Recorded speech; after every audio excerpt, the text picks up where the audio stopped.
cool. What cool.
Recording in progress.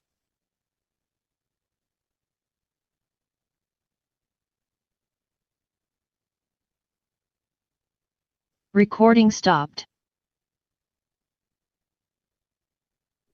There'll be a moment of silent prayer or meditation.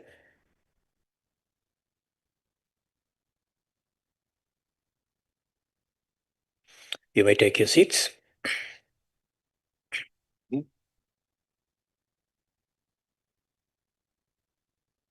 Recording in progress. Honorable delegates, I would like to remind delegates that the rules, in particular sub-rules 21, 22, and 23 of Rule 103 would apply.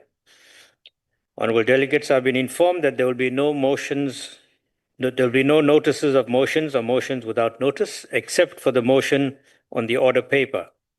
I now call upon the Acting Chief Whip to read the order. Thank you very much, Chair. My humble greetings to you and all the honorable members present here. Chairperson,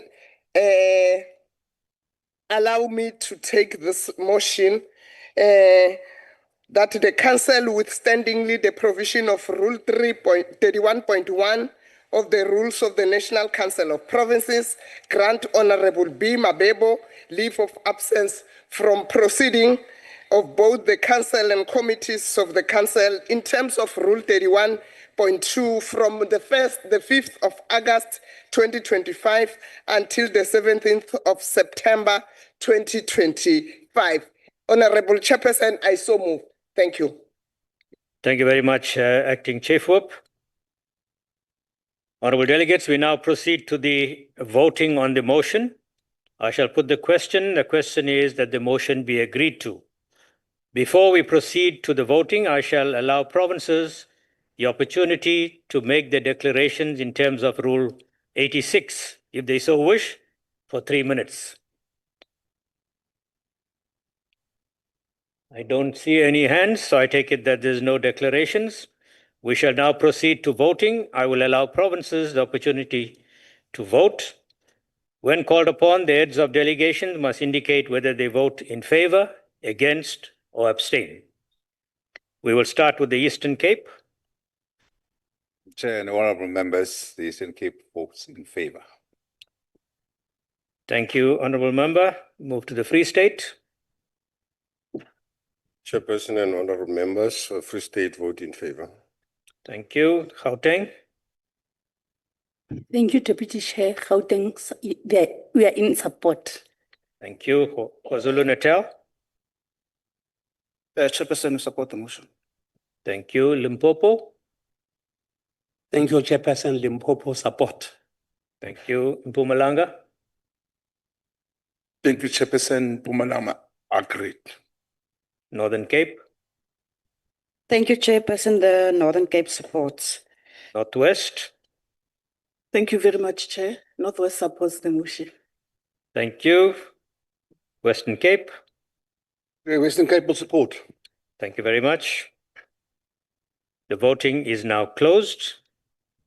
I'm happy to announce that all 9 provinces voted in favor. I therefore declare the motion agreed to in terms of Section 65 of the Constitution. Before I proceed, I would like to welcome the family members of the Honourable Zama Ngcobo. Thank you for joining us today. We appreciate your presence. Honourable delegates, we now proceed to the oration of condolences on the passing of the late Honourable Zama Ngcobo. Before we proceed, I would like to once again welcome all the honourable members to the House, and I now call upon the Chairperson of the National Council of Provinces, the Honourable Msweni Tsipane, to open the orations with a 12-minute address to the House. Honourable Chairperson.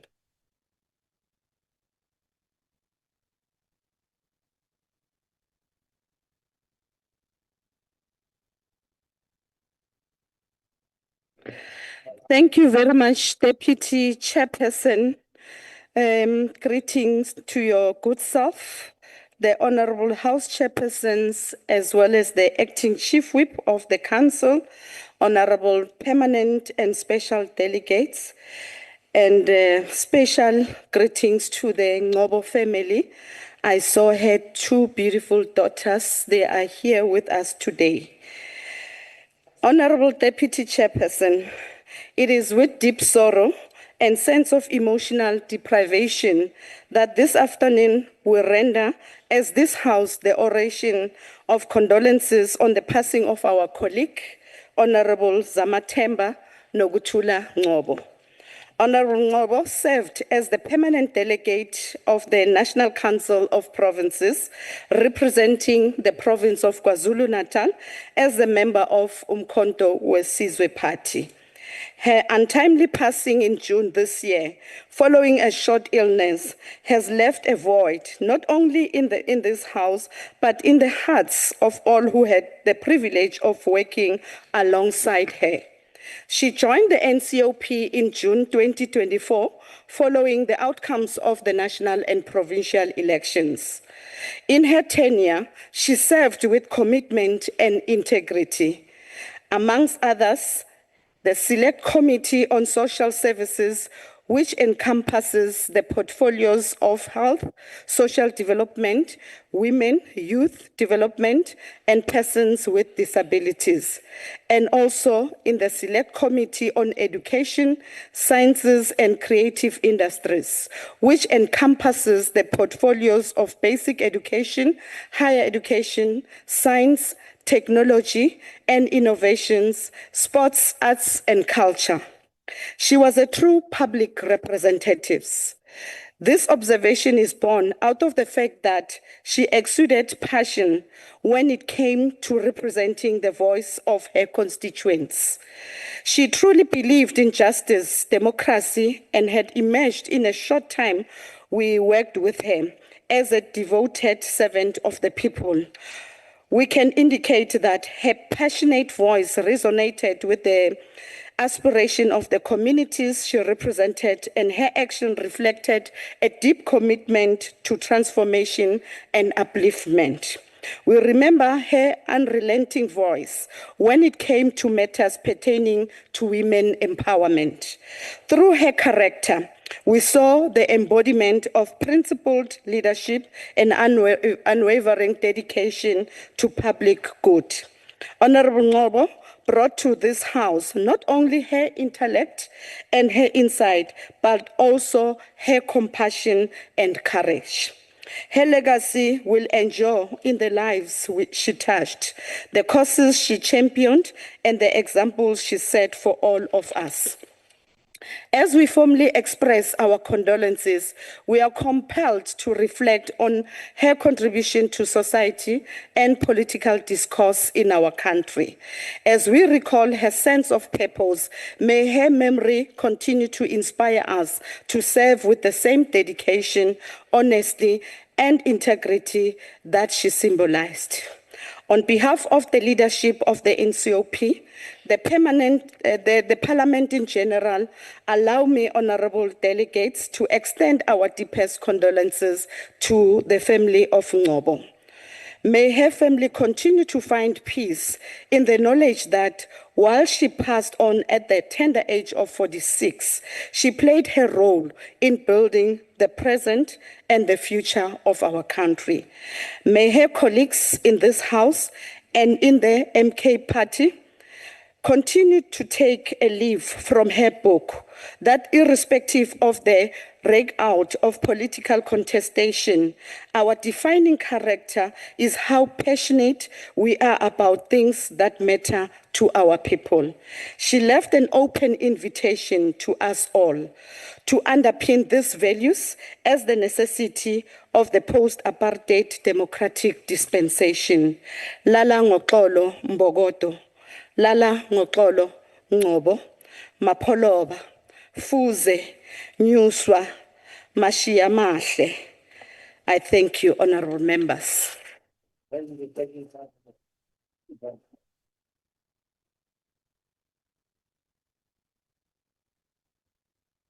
Thank you, Honourable Chairperson, for those heartfelt condolences. Good afternoon, honourable members.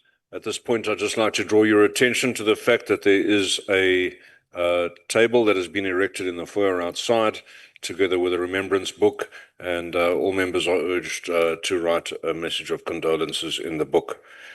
Honourable members, taking the motion forward, we now call on the economic freedom fighters who will be represented today by the Honourable Machobene.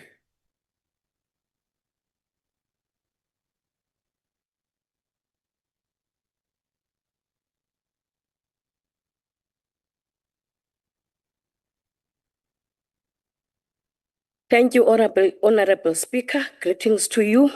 Greetings to the family of Honorable Ngcobo. Greetings to the honorable members.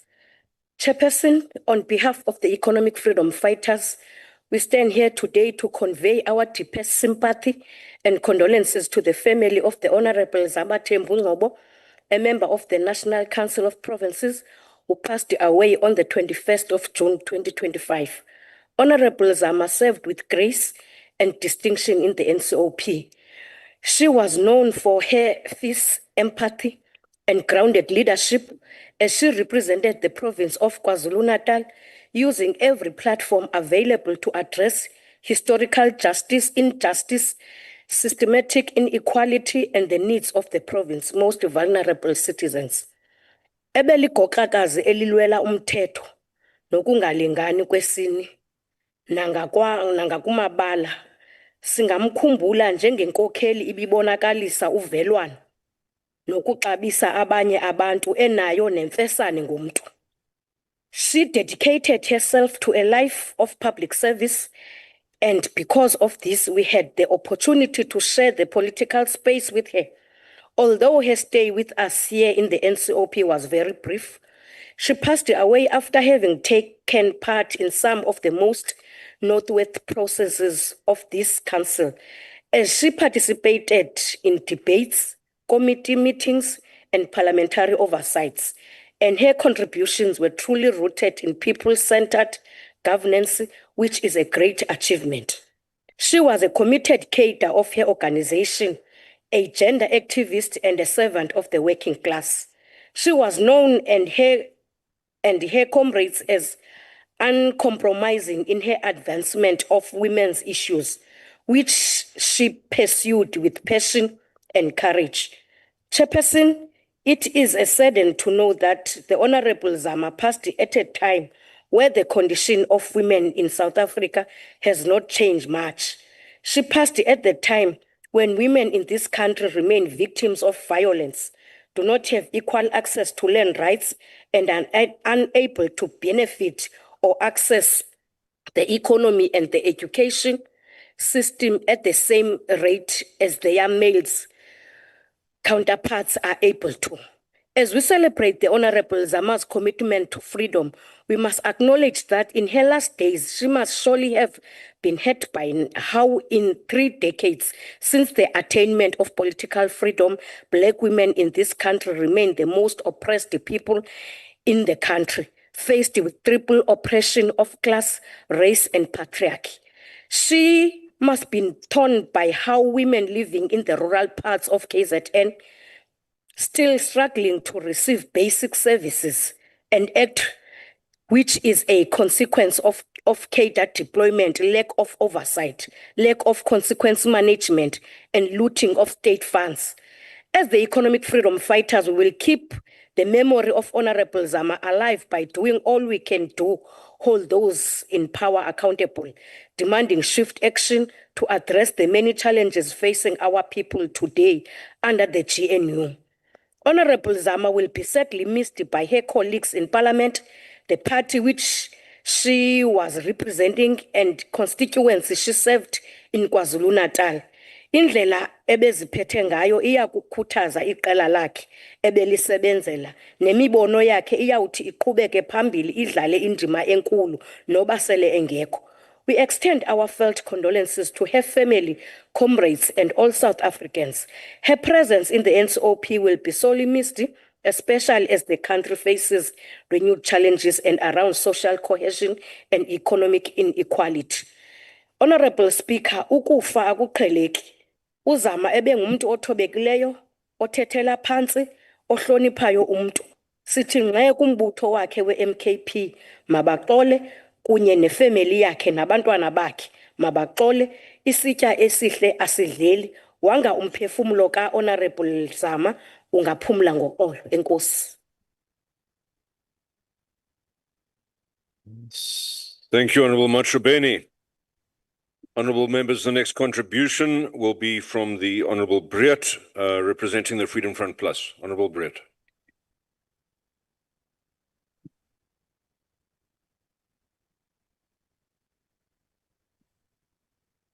I was telling the Free Staters the other day about our Vrystaat. I thought it was very funny.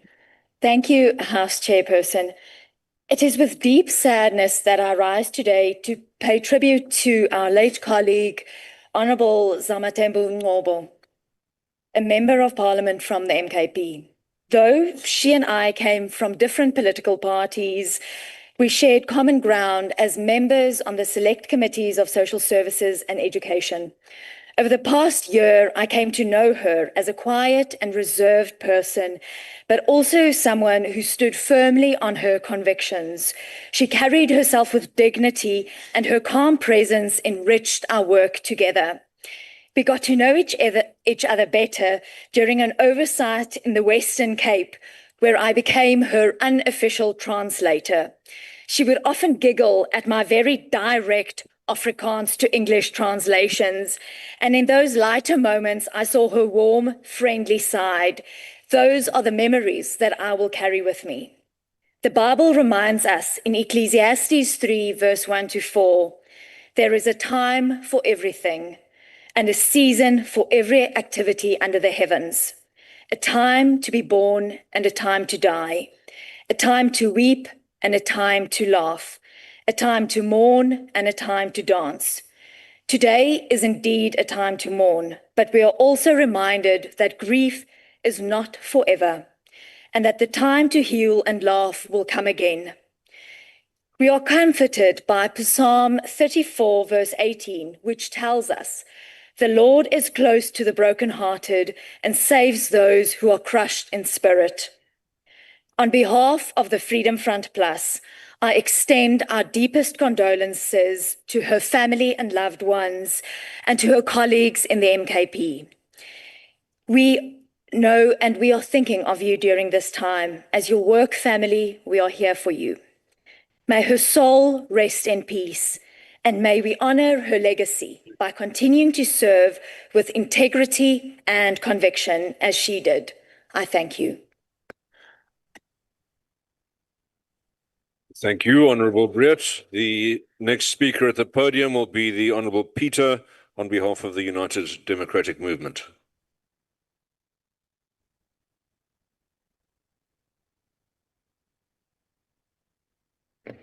Thank you, Chair. The United Democratic Movement extends its heartfelt sympathy and condolences to the family and friends and loved ones of the late Miss Zama Ngcobo. Ms. Ngcobo was more than a colleague in the political space. She was a respected leader whose work and character reflected her unwavering commitment to the people of South Africa. She dedicated her life to uplifting the marginalized and gave her voice to those who too often go unheard. Her meaningful contribution in this National Council of Provinces will be remembered not only for their substance, but also for the compassion and integrity with which she carried them out. She understood that leadership is not about position, but about service. Her passion is a loss to our democracy, to her community, and to the nation at large.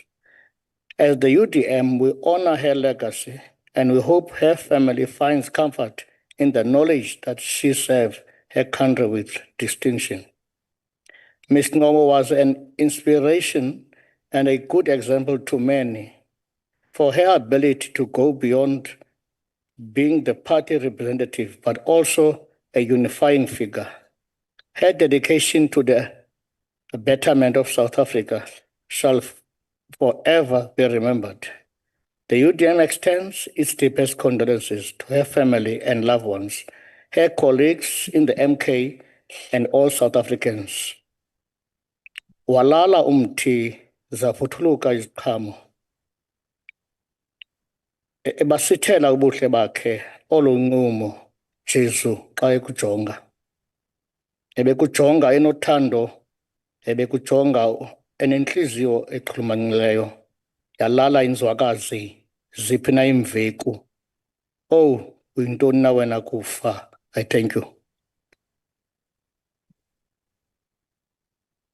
Thank you, Honourable Peter. The next offering will come from the Honourable Billy of the Democratic Alliance.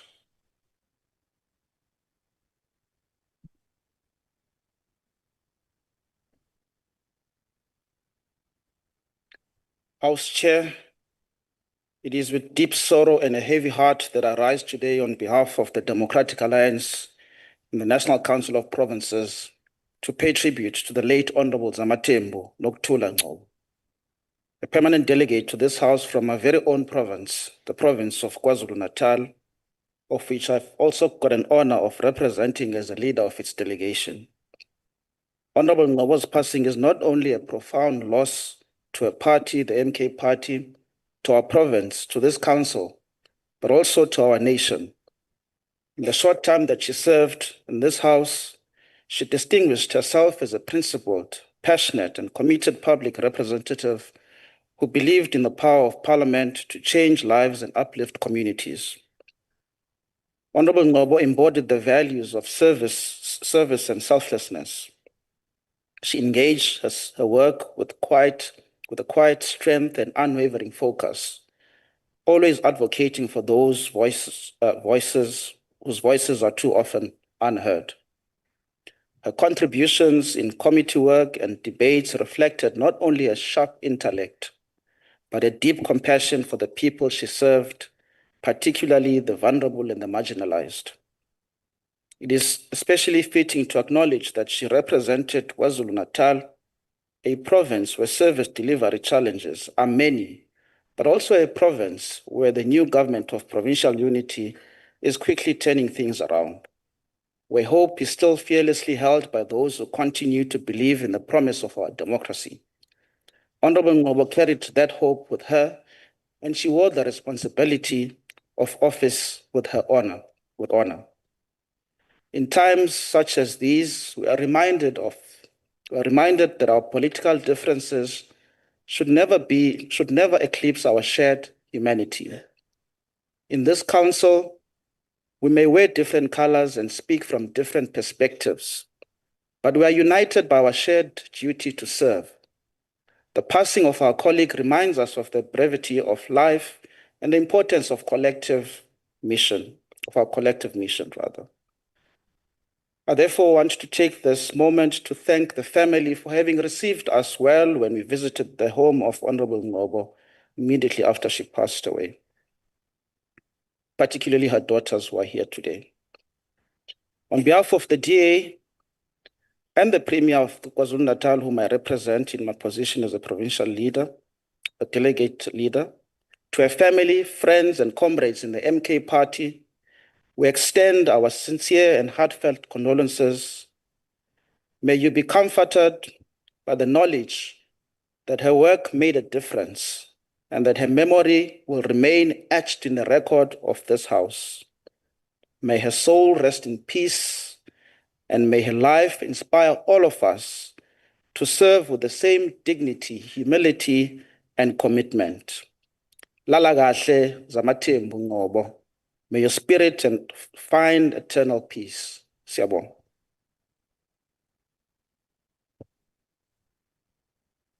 Thank you, Honourable Billy.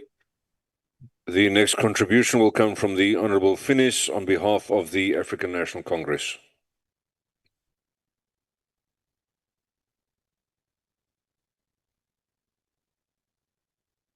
Honourable Chairperson, honourable members, esteemed guests, and the bereaved family of Honourable Ngcobo.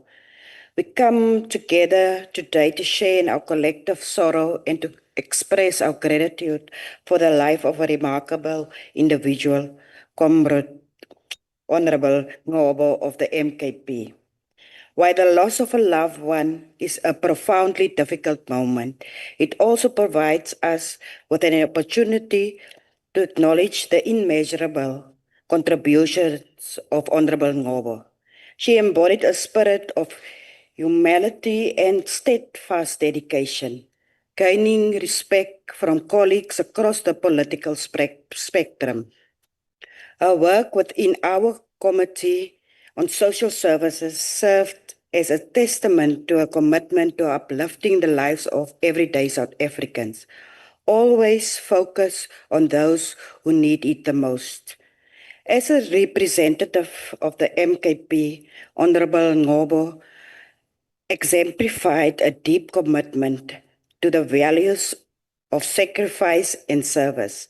She consistently urged us to recognize that democracy is not merely a privilege, it's a shared responsibility that requires us to prioritize the needs of the many over self-interest. Beyond the realm of politics, she was known for her warmth and approachability. Her ability to foster genuine connections, even in challenging discussions, left a lasting impression on all of us. To her family, we extend our heartfelt appreciation for the sacrifices made to share her with the nation.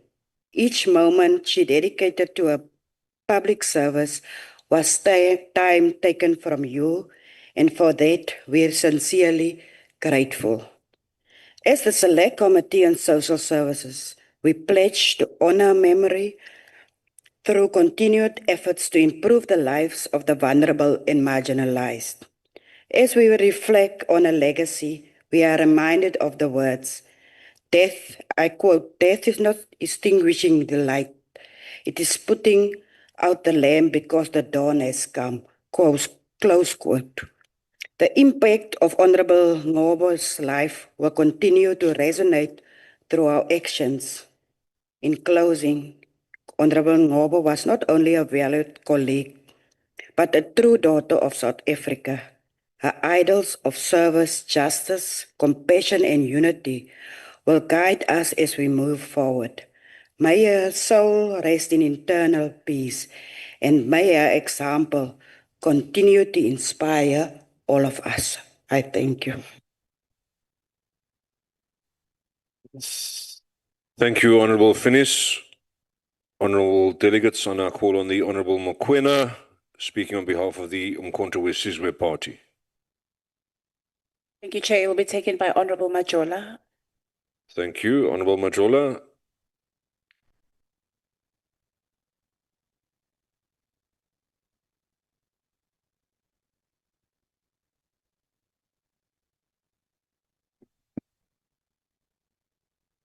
Thank you very much, Chairperson. Greetings to the members of the council. Greetings in particular to the two beautiful ladies sitting in front of us. Chairperson, firstly, allow me to take this opportunity to appreciate the contributions from the different political parties or different caucuses. It reminds us that in the moments like this, we set aside the differences arising from our political differences. Thank you very much for the warm and comforting messages. Yes, indeed, the reason why I'm chosen to stand here, you will recall that out of all of us, I'm the one who might be mostly impacted. I spent the whole duration of us here sitting next to Zama. He sits next to me every day. Yes, what I've learned, Honorable Chair, from Zama, she was a giant. Zama had a vision of this country. Honourable Zama wanted to see South Africa saved. Honourable Ngcobo wanted to see South Africa's unemployment rate dropped. Zama wanted to see a healthy citizen in this country. And Zama wanted to see everybody had a shelter above his or her head. Yes, as Umkhonto wesizwe, caucus and the party at large, we really lost by this untimely death. Having said that Zama was a giant, he was scared of nothing. Even the death, Zama was not scared of. We proved that during his illness. He never showed that it is towards his last days. And until we had the last word, I'm saying that Zama was scared of nothing. Chairperson, this task that you were given by the electorate, it's like a relay in sport. It doesn't end, it's ongoing. Although it's difficult to fit the shoes of Zama, but we will take the baton on. Therefore, I'm saying where she ended, we will take over and fulfill what she wanted to see from this country. In closing, Chairperson, this message is dedicated to the two ladies. We are committed ourselves to be always available for you. We don't want you to feel a space. Whenever there is a challenge where you believe Honourable Zama was going to cement it, we will be available. Thank you very much.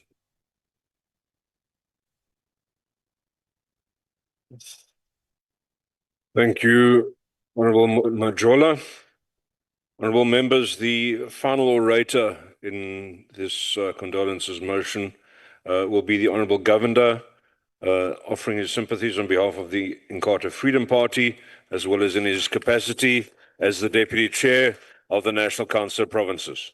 Honourable Governor. Thank you very much, House Chairperson. Honourable members, the Ngcobo family, members of the MK party that is here with us today, I rise on behalf of the Inkatha Freedom Party to express our sincere condolences on the sad passing of our honourable member. As we enter Heritage Month, we are reminded of the critical mandate of the NCOP. And within the context of heritage, memory, and identity, we have fittingly gathered here today to pay tribute to the memory of one of our own, the late Honourable Zama Ngcobo. She embodied the spirit of unwavering advocacy for the rights and interests of the citizens of KwaZulu-Natal, as she embodied through her efforts to build a better South Africa. As we honor her legacy and contributions to South Africa's transformation agenda, we must do so being mindful of the deeply embedded challenges we face by our citizens today. South Africa's transformation agenda is indeed powered by its democratic institutions, which cannot function effectively unless they are driven by capable and selfless leaders across our nation, leaders such as the late Ngcobo. Similarly, the NCOP has, over the last 30 years of our democracy, been built through the effort of brave and selfless individuals who have served tirelessly to ensure that we have appropriate mechanisms and systems to advance transformation. The passing of Honourable Zama Ngcobo during this critical time in South Africa's politics reminds us that we must proactively strive to replace replicate leadership qualities which are underpinned by an ethos of integrity, commitment, and service to our people. In my interactions with her, I found that she always displayed a calm and dignified personality. I've never heard her to raise her voice and to be aggressive in any way. Beneath that calm outward persona, she possessed a brilliant mind and very progressive thoughts. When we visited her family, we heard of the amazing person that she was and the esteem in which her family and community held her. She always understood and appreciated the maxim that as a permanent delegate of the NCOP, a priority was to advance and deepen provincial interests of the people of KwaZulu-Natal, whom she came to the NCOP to represent, rather than to solely focus on party political agendas. We find ourselves standing at the pinnacle of South Africa's democratic evolution, which is currently being impacted on by all key institutions across the state machinery. To honor the legacy of Zama Ngcobo, we must continue to work in unity to address issues such as unemployment, poverty, and inequality. Honorable members, let us be reminded of Zama Ngcobo's thought-provoking questions and strategic interventions which were invaluable in our deliberations. Her passion for the well-being of our people was evident whenever she participated in debates in this House. May we honor her memory by continuing to work together towards a brighter future for all. She served in this House for a very short period of time, but she did make a positive impact. On behalf of the Inkatha Freedom Party, I convey to her family our heartfelt appreciation for supporting Zama Tembu in her work and for sharing her with us in community service. May her memory bring you comfort and strength as you navigate this difficult time. Psalm 23, verse 4 reminds us, and I quote, "Even though I walk through the valley of the shadow of death, I shall fear no evil." Take that thought with you, the beautiful daughters of Zama Tembu. I thank the MK party for deploying the Honourable Zama Ngcobo as a servant of the people. Her dedication, commitment, and tireless efforts to serve her constituency and the citizens of KwaZulu-Natal will always be remembered and cherished. May her soul rest in eternal peace. Lala Gashle, Mapalobo.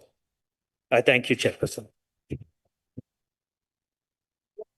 Thank you very much indeed, Deputy Chairperson, Honourable Governor.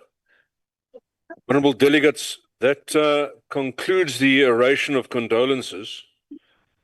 And I request that we now rise and observe a moment of silence in memory of our late Honourable Ngcobo.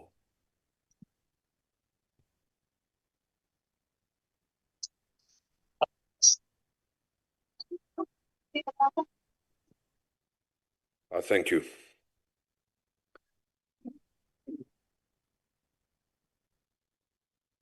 On behalf of the delegates, I would like to just repeat the thanks to the family and friends of the Honourable Ngcobo who have travelled here to be with us today, and to once again, on behalf of us all, offer our sincere condolences and sympathies. Honourable delegates, we shall now proceed with the subject for debate, which is a debate on Heritage Month, with the theme African Culture, Our Heritage Institutions Reimagined in the Democratic South Africa. Honourable delegates, the Deputy Minister was due to open the debate and has unfortunately been delayed due to circumstances outside of their control. I therefore suggest we continue the debate by giving the opportunity to the Honourable Feni to take the podium, and then we allow the Deputy Minister to participate upon their arrival. Honourable Feni.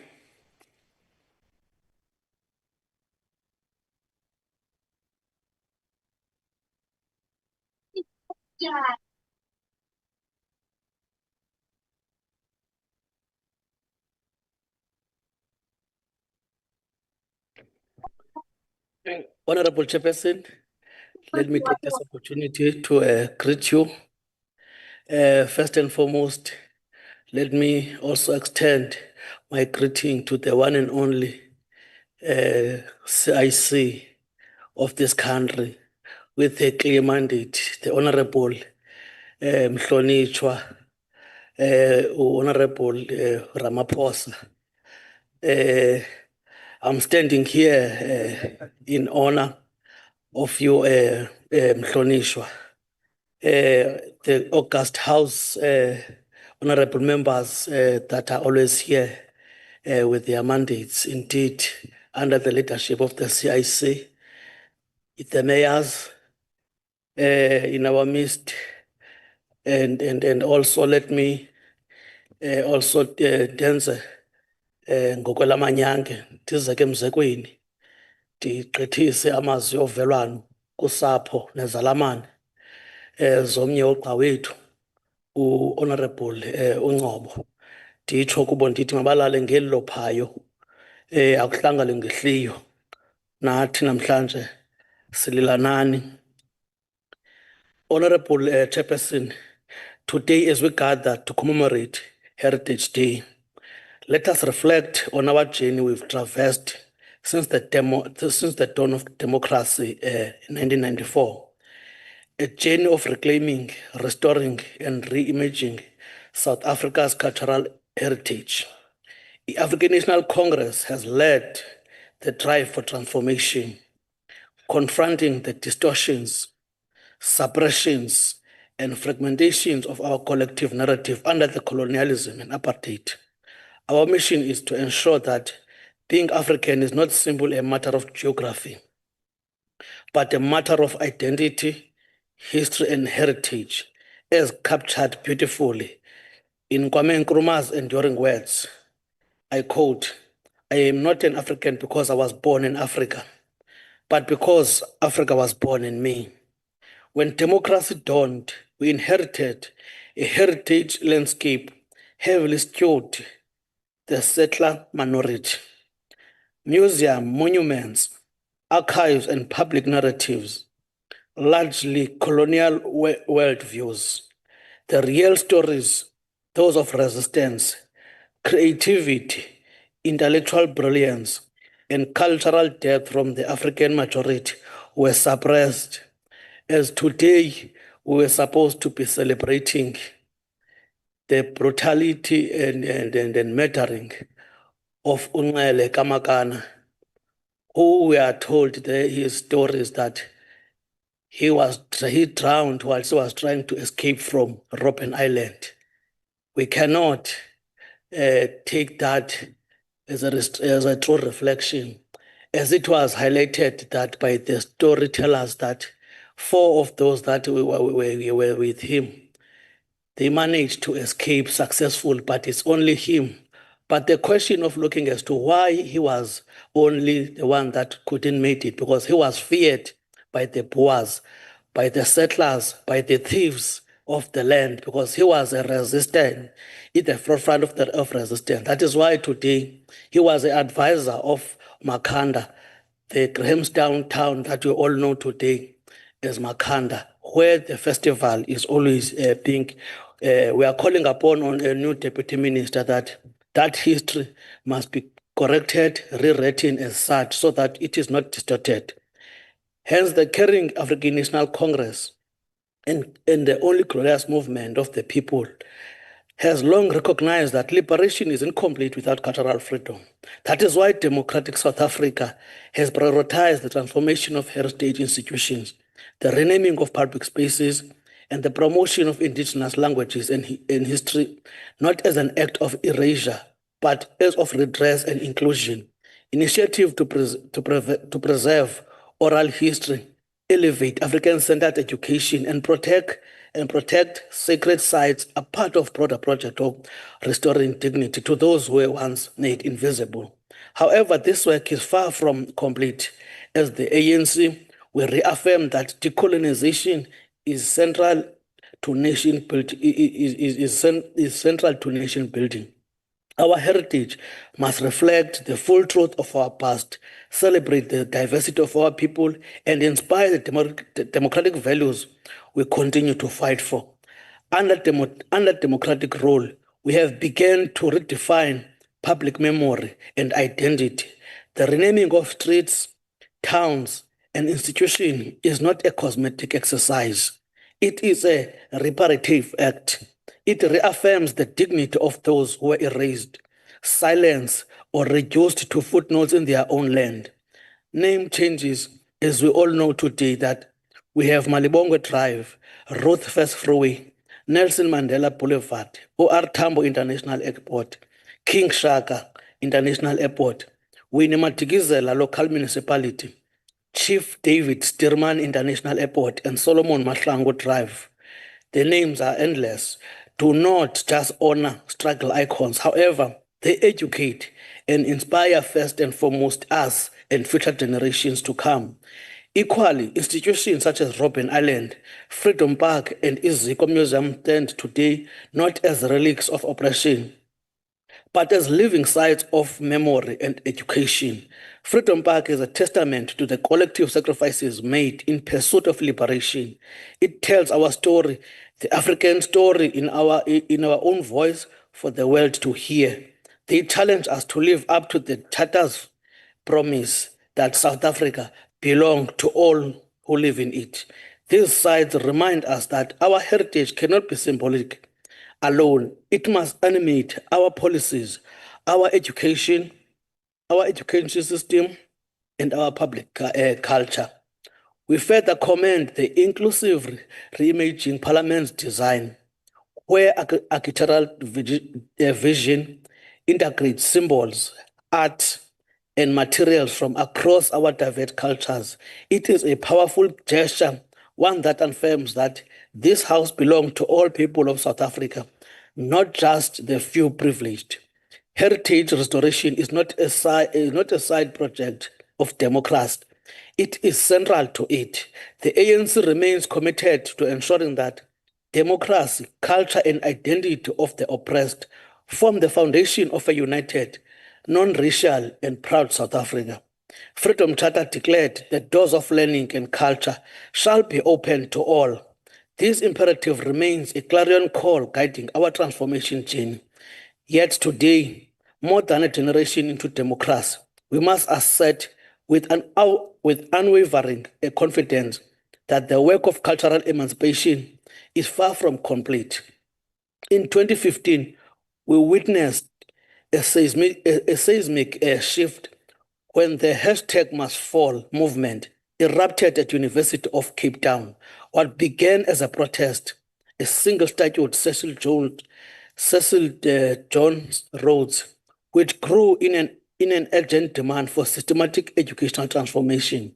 Students reclaim physical and mental spaces, prompting national discourse on decolonization, institutional racism, and African epistemologies.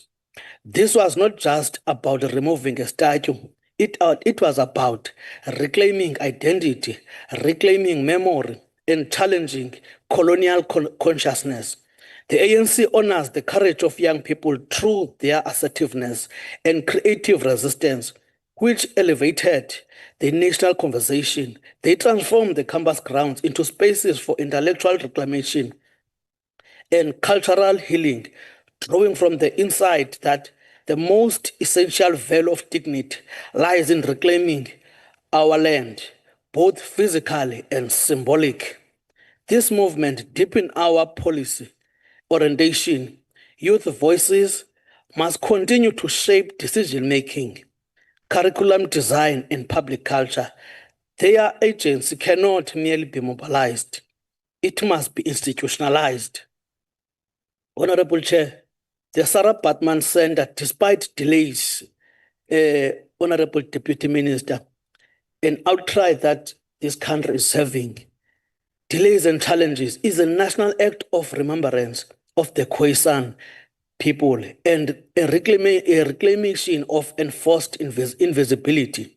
Yet we cannot permit symbolic spaces to remain incomplete or mismanaged.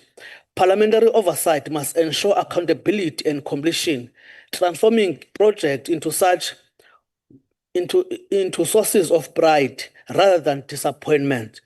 Honourable members, National Heritage Council has a pivotal role to play in Acceleration Heritage Project, which reveals stories of rural people, indigenous languages, and community memories. This grassroots project must serve as a cultural laboratories where communities author their own history. Yet for the NHC to deliver, we must empower it not just with rhetoric, but with finance, capacity, and reach. When communities reclaim their heritage from folk stories to healing sites, every citizen sees themselves in our shared narrative. This is transformation, that is cultural emancipation. The Freedom Charter insists on opening the doors of learning, cultural life, and national talent. Hence, let us make history a compulsory subject, taught with Afrocentric curriculum that centers African voices, agents, and knowledge traditions. Too long have children read their own history through colonial eyes. By revitalizing our schools with African centers textbook, oral traditions, and indigenous knowledge systems, we nurture citizens grounded in their roots and ready to engage globally, not apologetically, but confidently.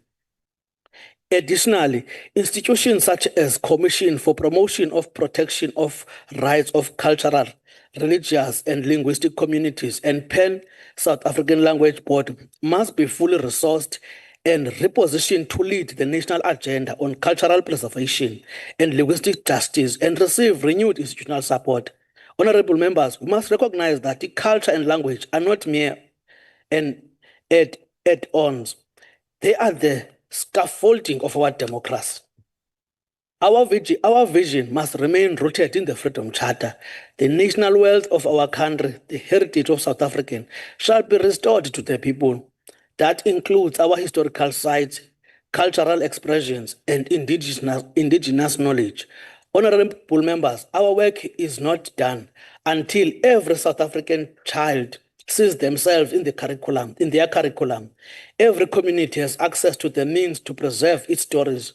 Every symbol of pain is matched by a symbol of pride. And every voice, no matter how much marginalized, is given space to shape our collective democracy. Heritage Day must never be reduced to colorful dress and celebration.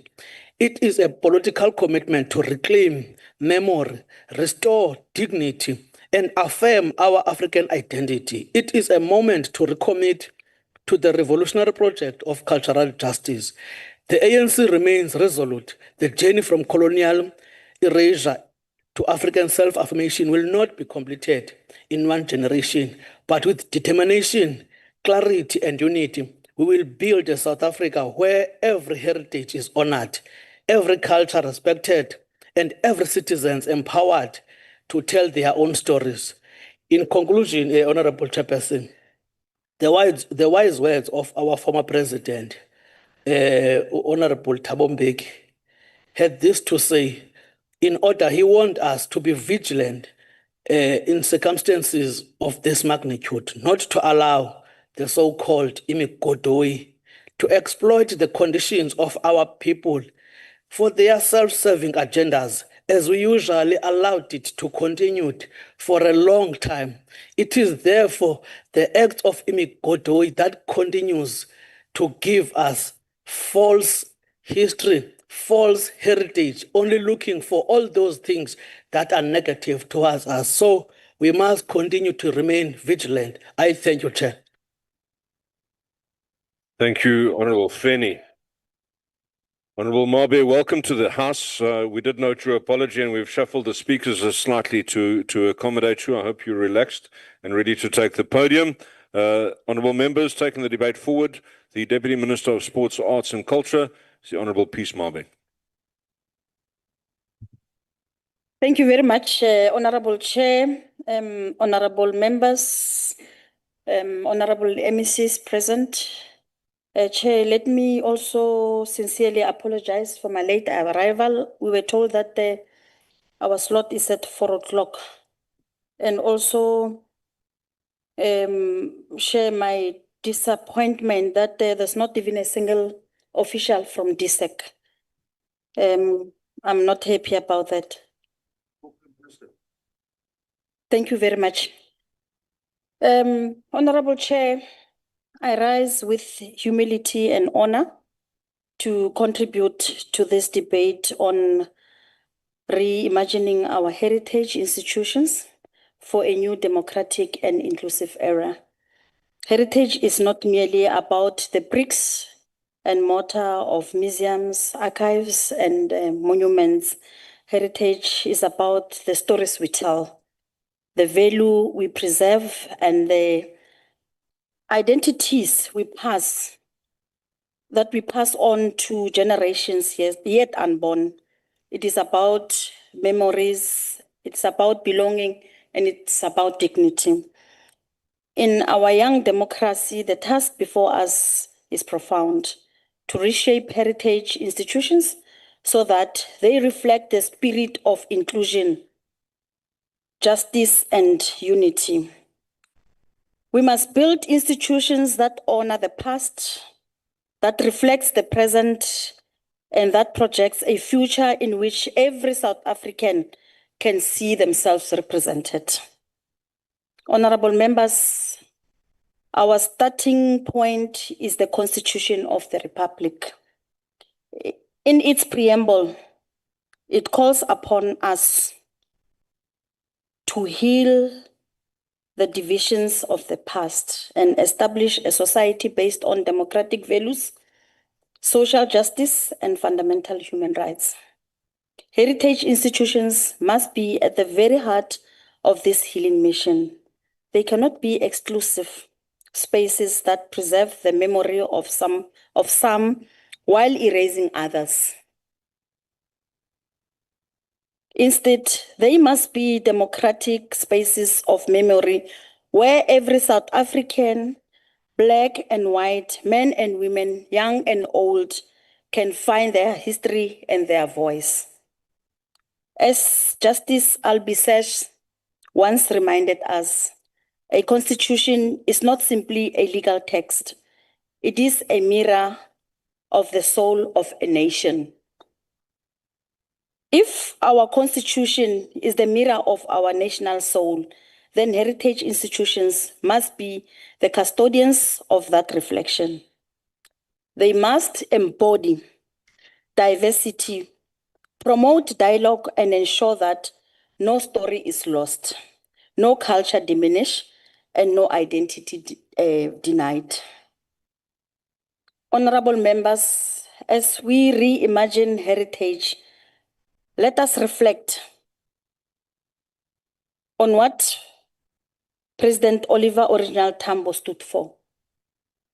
O.R. Tambo was more than a political leader. He was a moral compass of our liberation movement, a statesman who carried South Africa's history across the globe when it was silenced at home.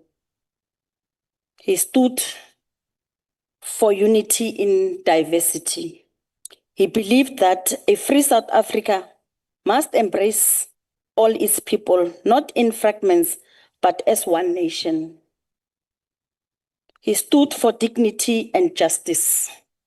He insisted that our liberation was not only about political freedom, but about restoring human dignity.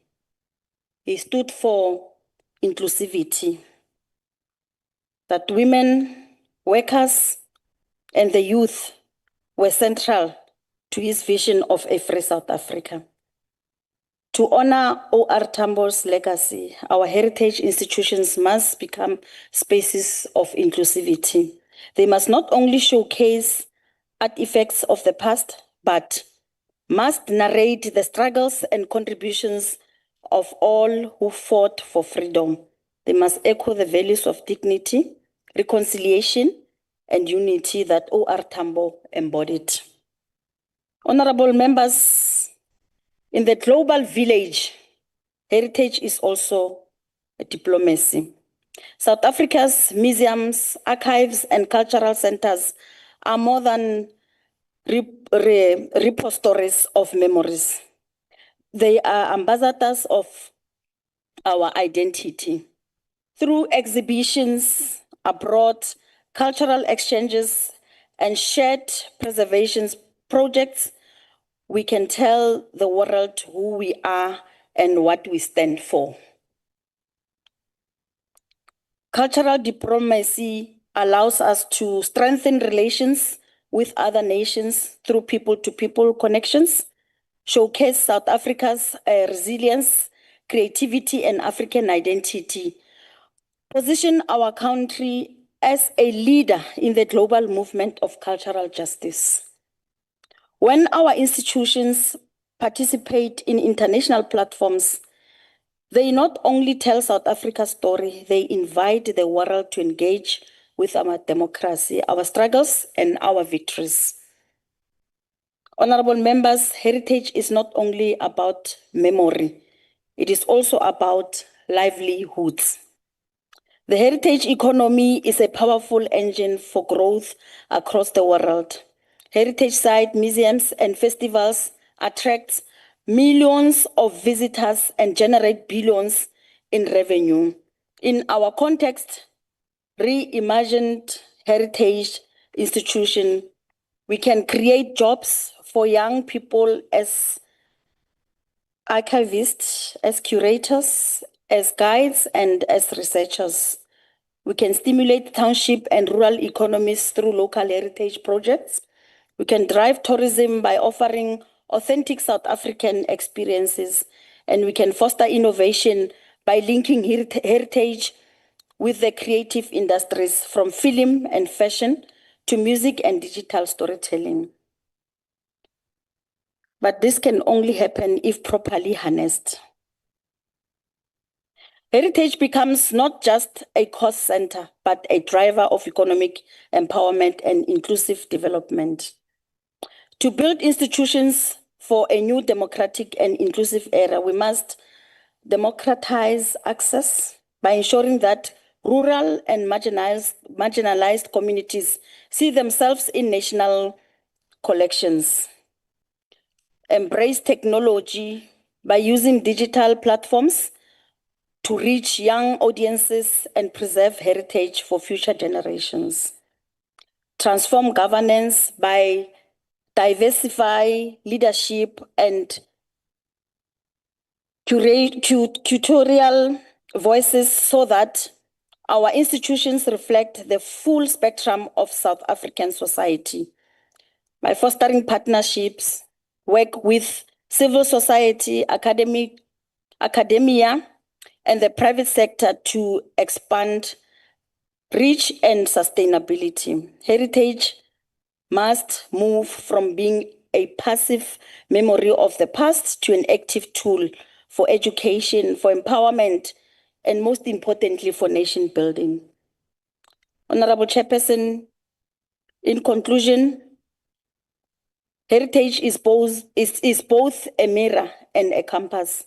It reflects where we come from and points to where we must go as a nation.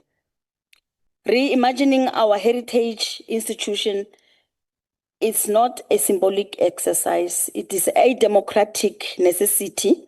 It is about healing divisions, building unity, and ensuring that future generations inherit institutions that affirm their dignity and identity. As O.R. Tambo taught us, our task is to build a South Africa that belongs to all who live in it. Heritage institutions must embody that principle. They must be inclusive, dynamic, and reflect of our collective journey. As Justice Church wisely observed, our constitution in the mirror of the nation's soul. In the same way, let our heritage institutions become windows into that soul, open to all, reflective for all, and inspiring to all. Let us reimagine them not as lyrics of exclusion, but as beacons of inclusion, pride, and opportunity.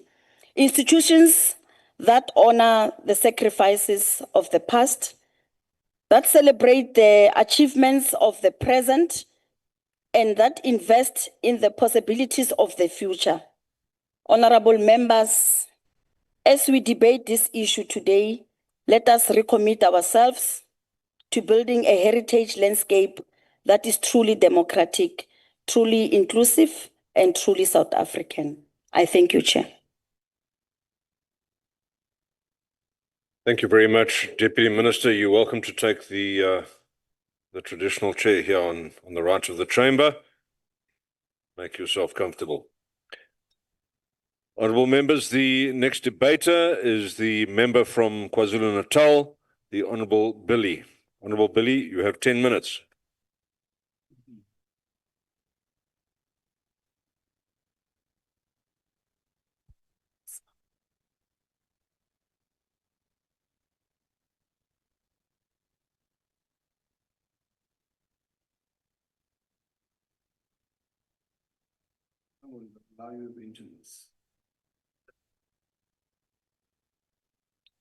Honourable House Chair, honourable members and fellow South Africans, good day.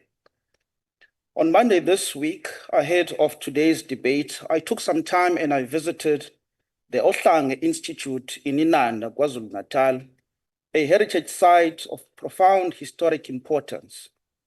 It was here that Nelson Mandela cast his first democratic vote in 1994, deliberately paying tribute to Dr. John Langalibalele Dube, a pioneer of education and a visionary leader.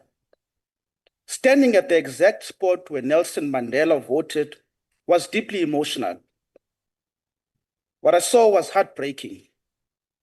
The Ohlange Institute, a national treasure, lies in shocking neglect. Roofs are leaking, walls are crumbling, building that should inspire pride is collapsing. Even worse, the John Langalibalele Dube Heritage Legacy Project, announced with celebration by then Minister of Arts and Culture, Mr. Paul Mashatile in 2012, has been abandoned. This project was allocated 65 million rands to restore and develop Ohlange into a world-class heritage site. 13 years later, only one structure has been built in 2015. It's an amphitheater, and even that, honorable members, is so badly constructed that its walls are already collapsing, as I saw on Monday. This is not just an insult to John Dube's legacy. It is an insult to Nelson Mandela. It is a betrayal of every South African who cherishes our democratic heritage sites. Honorable members, if we are to be honest, by failing to complete this crucial project, the previous ANC government has failed John Dube, has failed Mandela, and mostly has failed South Africans. This neglect is shameless. The theme before us today is our heritage institutions reimagined in democratic South Africa. But what I saw at Ohlange is the opposite of reimagining. It is destruction. Heritage Day must be about protecting the places, the values, and the legacies that define who we are. True heritage is what we hand down to future generations.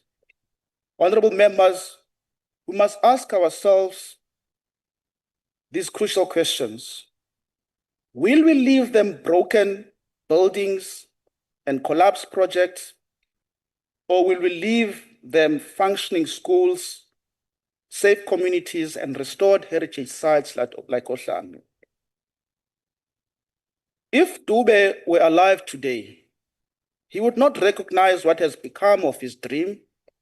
He would see roofs leaking over classrooms, heritage projects looted by corruption.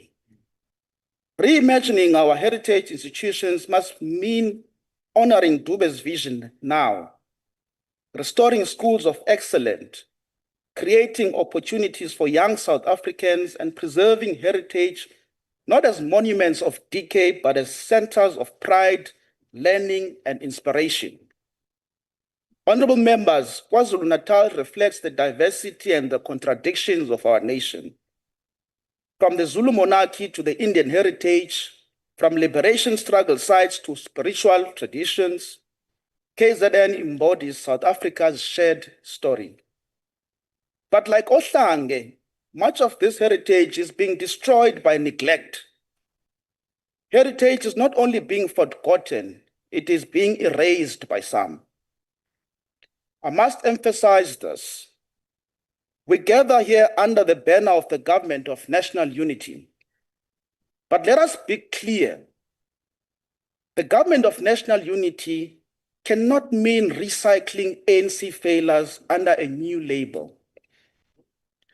And that is why today I'm calling on the Minister of Sport, Arts and Culture, Mr. Gayton Mackenzie, and the Deputy Minister present here today to personally attend to the disgraceful state of Ohlange Institute and the failed JL Dube Heritage Legacy Project of 65 million rands. Now, if the GNU is to mean anything, it must prove that it can break with this legacy of betrayal. It must honor the values of Mandela and Dube, the values of honesty, dignity, and service. This project must be revived, the collapsing amphitheater must be investigated, accountability must be enforced on those who wasted the 65 million rands while delivering absolutely nothing. Chairperson, despite the pain of what I saw at Ohlange, I remain hopeful because our true heritage is not only in bricks and mortar, as the Deputy Minister correctly pointed out. It is the resilience of our people.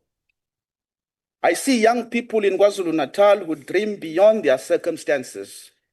I see teachers in rural areas, in townships who keep hope alive in classrooms with no resources. I see entrepreneurs who build something out of nothing. That is the resilience. That is the resilience is our living heritage. But honorable members, resilience alone is not enough.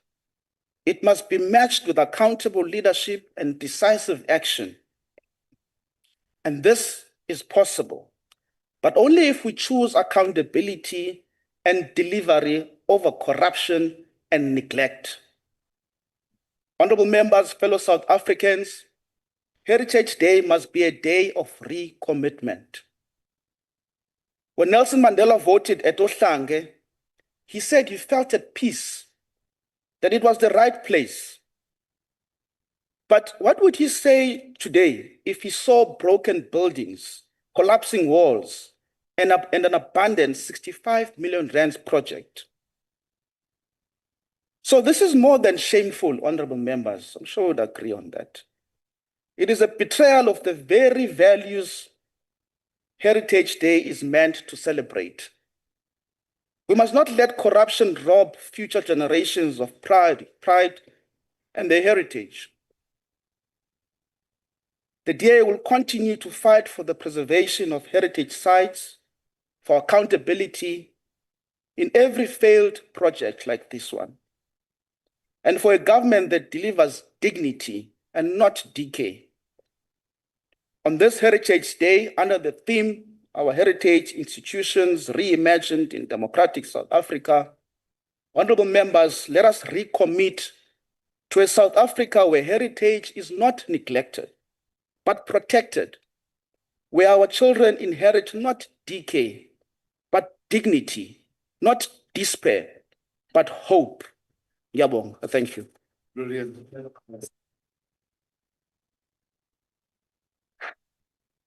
Thank you very much, Honourable Billy. We now move on to the next contributor to this debate, and that's the Honourable Ngcobo, the MEC for Sports, Recreation, Arts and Culture from the Eastern Cape. Thank you, Honourable Chair. Greetings to the Chairperson of the National Council of Provinces, the Deputy Chairperson, the Chief Whips and Provincial Whips, the SALGA representatives, the House Chair, honorable delegates, and a special greetings to the Deputy Minister of DSAC, Mama Peace Mabe. On behalf of the people of the Eastern Cape and its government, receive our sincere greetings. Sicama kusheke kubantwana begazi nabantwana bokugula. Honourable Chair, we are humbled by this opportunity to participate in this debate under the theme, I quote, "Our heritage institutions reimagined in democratic South Africa." The theme properly highlights the role of heritage, not just as a record of the past, but as a catalyst for a future that is inclusive, that is innovative, and economically integrated. It also includes celebrating liberation history as a crucial component of the nation's heritage. Our liberation history and heritage, Honourable Chair, as the province, is perfectly captured by this theme, which ensures that we remain the home of legends as the Eastern Cape. Ubakhona amakholwa apha, Honourable Chair, ayazi iBhayibhile, anokuyazi la verse ithi, nize ningazenzeli oothixo bambi ngaphandle kwam. Ndifuna ukuqinisekisa, Chair, ukuba nale ndlu apha kweli leMpuma Koloni sisamkhonza lowo wasikhulula kwidyokhwe yongcikivo nokujongelwa phantsi kwethu naloo masiko nezithethe zethu kakade, ugalele bhayini inqwelo emasondo-sondo, i-African National Congress. I am proudly saying this, Chair, because here in the Eastern Cape Province, we have started celebrating Heritage Month in the deep rural areas, eMampondweni, eSajonisi, by honoring Funda Mpondo Literary Festival. Who would have known that there would be a government that would recognize the most undermined and often underestimated nation of Amampondo? Who would have known that the Khoi and San would one day be recognized and given the respect they deserve as a nation? Yenye ke, Honourable Chair, yezinto esenza siboyike oothixo bemidongwe siliphondo lenqwele.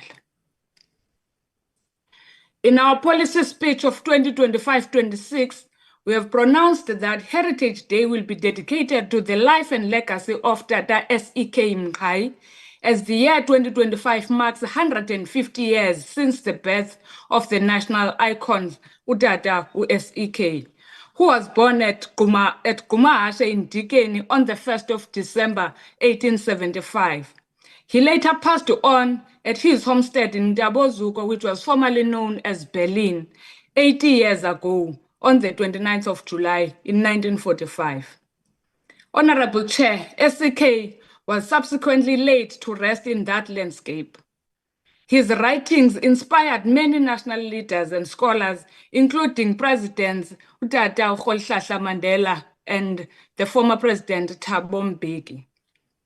His legacy forms part of the Eastern Cape's resistance and liberation heritage route and enhances branding of the provinces as the home of legends.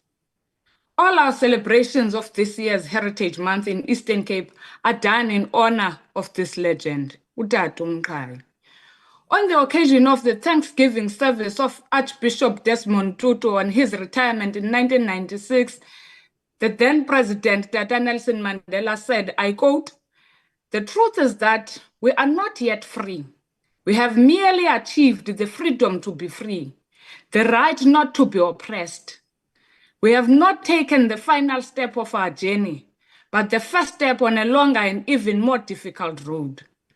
For to be free is not merely to cast off one's chains, but to live in a way that respects and enhances the freedom of others. The true test of our devotion to freedom is just beginning." Ndiyavumelana ke nala mazwi angasentla, Honourable Chair. Umonakalo mkhulu kakhulu. After a storm that lasted almost 400 years, we are still removing the debris. Silungisa sisakha. You will hear many of others telling us that the African National Congress has done nothing. But I will tell you, Honourable Chair, silungisa sisakha, sidedisa ubunzima obabekwa phambi kwethu. The province has championed the use of official languages in the province, isiXhosa, English, Afrikaans, isiSotho, and the sign language. Slalo, the recognition of our heritage and its contribution serves as a powerful tool to foster social cohesion by encouraging people to share and learn from one another's traditions, languages, and cultures. At the core of our heritage are a few central pillars: Unity in Diversity, which is celebrating the rich tapestry of South African cultures, languages, and traditions, reinforcing the idea that diversity is a national asset that builds the nation rather than creating conflicts. An effort to heal the divisions of the past and establish a society built on democratic values, social justice, and human rights.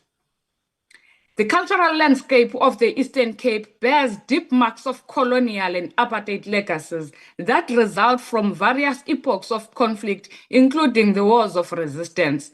Some will remember the Cape Frontier Wars of 1779 to 1879, South African War, Anglo-Boer War of 1899 to 1902, World Wars I and II of 1914 to 1917 and 1939 to 1945, a liberation struggle of 1910 to 1994. Post-apartheid, South Africa has provided the Eastern Cape Provincial Government with a responsibility to promote reconciliation among the diverse people of the province, to enable them to heal from the wounds of the past and to finally find closure. We are still trying to find closure, Honourable Chairperson. For instance, from 1994 to 2024, the province has hosted national days annually to promote multiculturalism and nation building. We have repatriated and reburied the remains of 142 liberation struggle activists, and we have also standardized and registered 368 place names to foster social cohesion.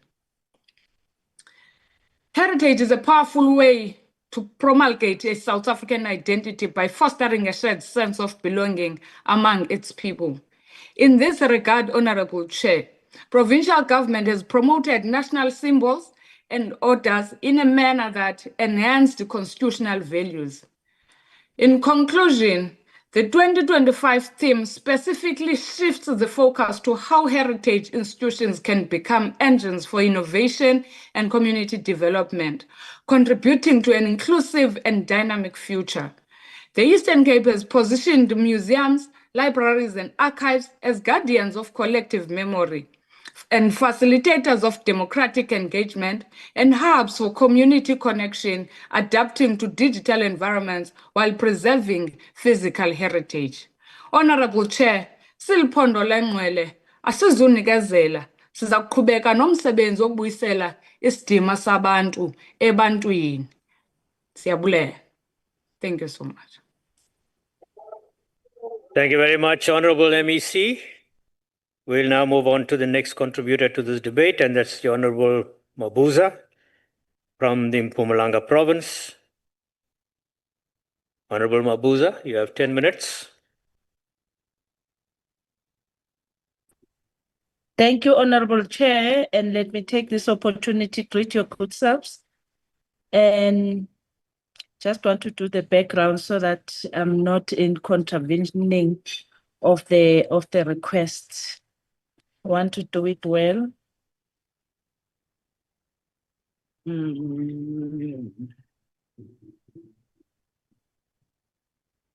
Thank you so much, Honourable Chair. Let me greet the House Chair and also greeting to the Chairperson of the NCOP, Honourable Mayor Philip Tshweni, and greetings to the Deputy Minister, the Chairperson, and members of the Select Committee of Sports, Arts and Culture, all honourable members in the House, the members of the Provincial Executive Committee present in the House as well as in the platform, delegates from all provinces, a special greetings to the family of the deceased, ladies and gentlemen, fellow South African. We're meeting on the high breed platform on debate, the significance and the role of the heritage institution at a time of a nation. Our African way of life has been altered, polluted with foreign cultures, tendencies, which do not only add any value towards building a South Africa that works for all.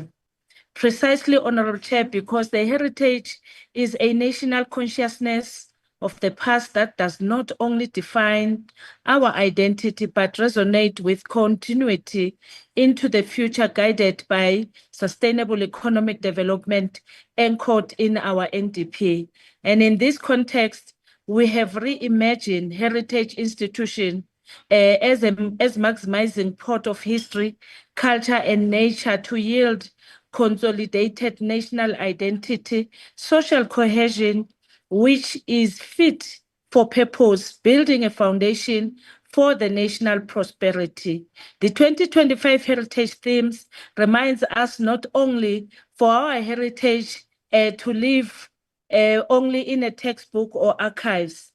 Heritage must live in our communities, our infrastructure, and our economic infrastructure development. It is no-brainer that heritage tourism is one of the fastest growing segments globally. Chair, in the province like Mpumalanga, it continues to stimulate the local economy by creating jobs and small businesses opportunities. It also attracts both domestic and international tourists in iconic sites in the democratic South Africa. We must encourage pride and ownership in our local communities. Beyond mining activities, the future of Mpumalanga economic prowess lies in the natural landscape as a living museum of South African heritage as well as cultural legacies. The Barberton Makonjwa Mountain is one of the oldest geological formation on Earth, 3.6 billion years old, now a UNESCO World Heritage Site because it ties to early human lives and geological evolution. Pilgrim Rest, a living museum town that reflects the gold rush era, offers insights into South African early mining economy and settlers' history. Recently, Honourable Chair, I had an opportunity to visit the Gold Museum in Spain. It designed their contents and speak to opportunities of any prospective investor. It is not a collection of artifacts, but a classical example of reimagined institution which project technological innovation as well as future economic prowess of Spain, including mineral reserves. The Ndebele cultural village, such as Kgodwane in Mpumalanga Nkangala district, celebrate the vibrant, colorful Ndebele art, reimagining the heritage institution. It will be a great day, one day, when this cultural center can be developed into a fully fledged national art school named after our iconic and a global icon, Dr. Esther Mahlangu, so that she can be honored with her legacy in the creative economy. The Kruger National Park and the Bushveld Cultural Heritage beyond wildlife. The parks preserves rock arts, archaeological sites, and early habitats, evidence of a San and other people. United in our diversity is an injection to preserve and celebrate an inclusive heritage characterized by a paradigm shift from ecological Googles of heritage to Afrocentric strategic to think logically but act globally. To this end, Honourable Chair, the theme Heritage Institution Reimagined in Democratic South Africa calls for heritage as a living guide for sustainable communities and resilient identities in rapidly changing world.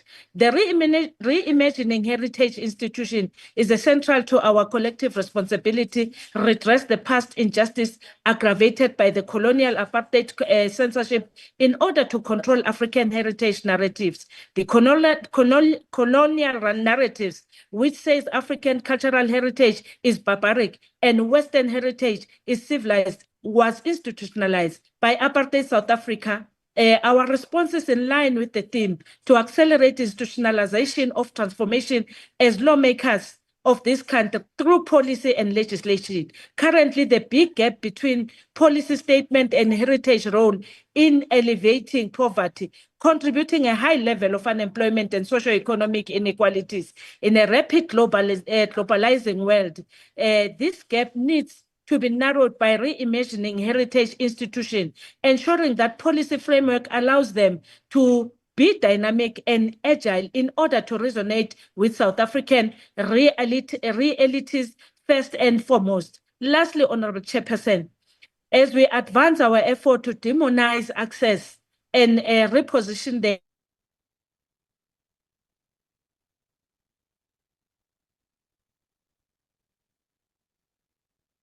Honourable Member, I think you have muted yourself.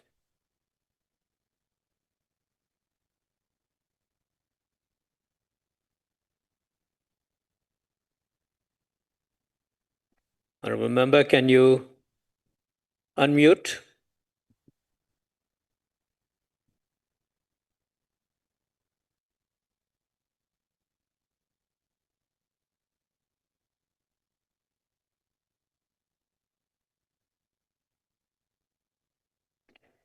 Okay, it seems as though there is a connectivity issue.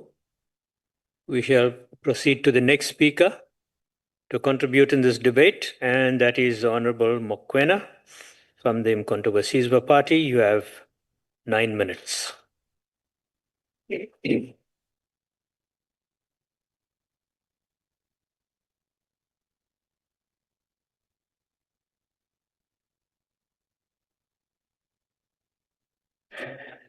Thank you, Chair. Greetings to the beautiful Deputy Minister of Arts and Culture, honourable members in the House, the family of the Ngcobos. I rise today as a daughter of lineage that carries the fire of warriors and healers, the Mokoena, people of the crocodile who crossed the rivers, who had the courage to defend their land with discipline and courage. My surname, like many of us today, lives the story or tells the story of Africa, a story of heirs, a story of kings and queens, not tenants, not beggars of our land. And that is why I'm proud, unapologetically proud, to be associated and to be a member of Umkhonto weSizwe. I am proud to represent the only party in this country that truly understands heritage, the only party that does not treat culture as a declaration of power, the only party that celebrates Ubuntu as a heartbeat of our people, the only party that honors amakhosi as the rightful leaders of our tradition.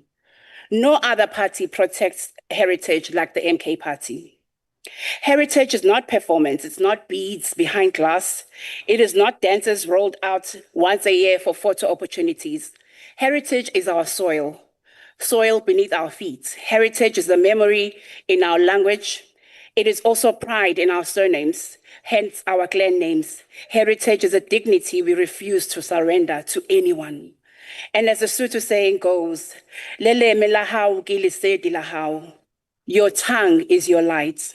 Our African culture is alive. It speaks through isiZulu proverbs. It sings through Sesotho. It rolls in isiXhosa idioms. It reads in Chivenda wisdom. It dances in the rhythm of amapiano that now shakes the entire world. Heritage is alive in the women who bead, not for fashion shows, but to keep their households alive and their children fed. It is alive in our youth who paint township walls with visions of freedom. It is alive in our elders who rise at dawn to call on the ancestors to guide us for the day.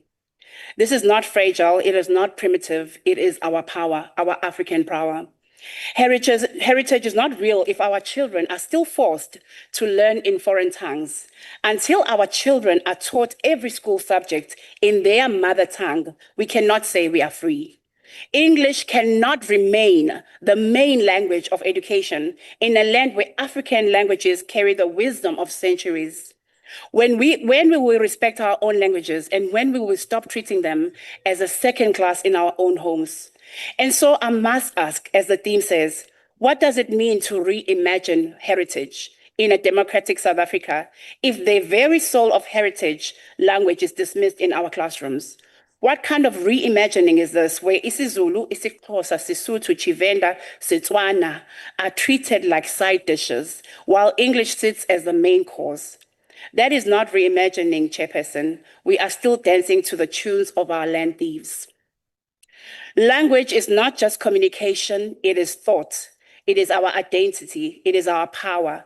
To erase our languages is to erase our people. To elevate languages is to restore our freedom. But there's another wound.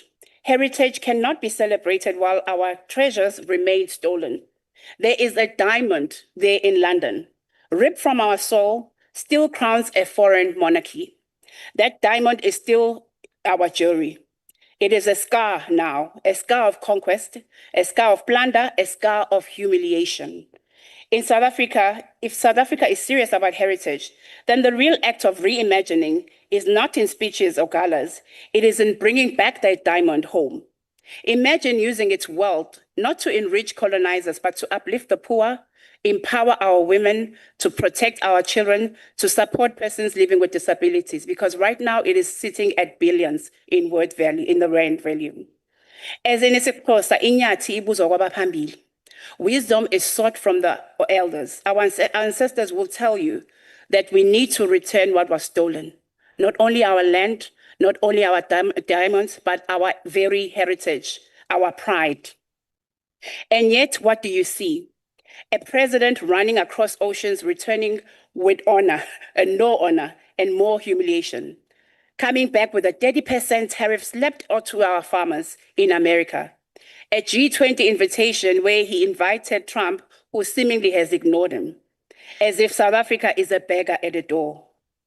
And when the United States insults our people and our heritage, when they say us South Africans bury people we put people who are dead by the roadside, when they say we slaughter one another like dogs, he is silent.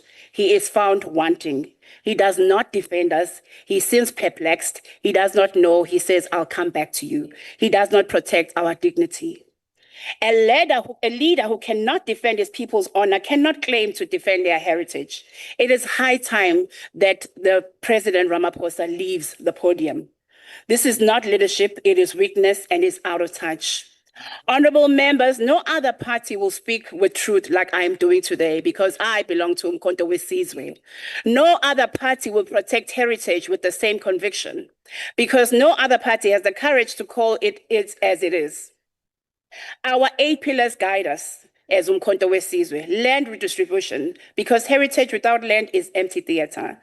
Crushing white monopoly capital, because our culture cannot be sold in Sandton or Western Cape boutiques while our people starve out there.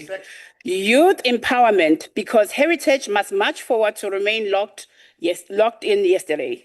African unity, because our culture does not end in Limpopo, it stretches out far beyond the continent. Restoration of dignity, because real heritage honors women, children, and vulnerable. Moral leadership, because heritage without integrity is betrayal. Social justice, because our culture demands fairness. Economic freedom, because heritage must feed families, not foreign banks. And the Zulu language reminds us, umuntu ungumuntu ngabantu. A person is a person because of others. This is Ubuntu. This is African heartbeat that guides us forward. So yes, let us celebrate. Let us sing our languages. Let us dance to our dances. Let us honor our ancestors.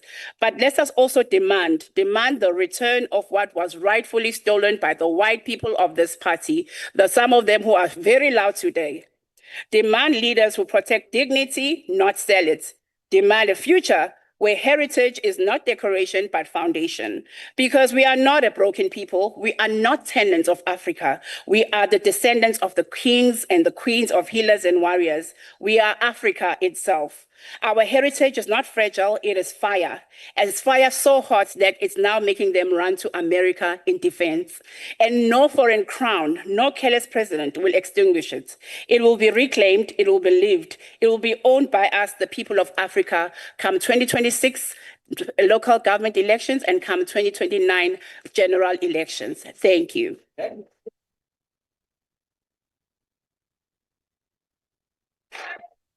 Thank you very much, Honourable Mokoena. I am told that the Honourable MEC Mabuza is back on the platform and she was left with 3 minutes. So we'll go back to Honourable Mabuza for 3 minutes.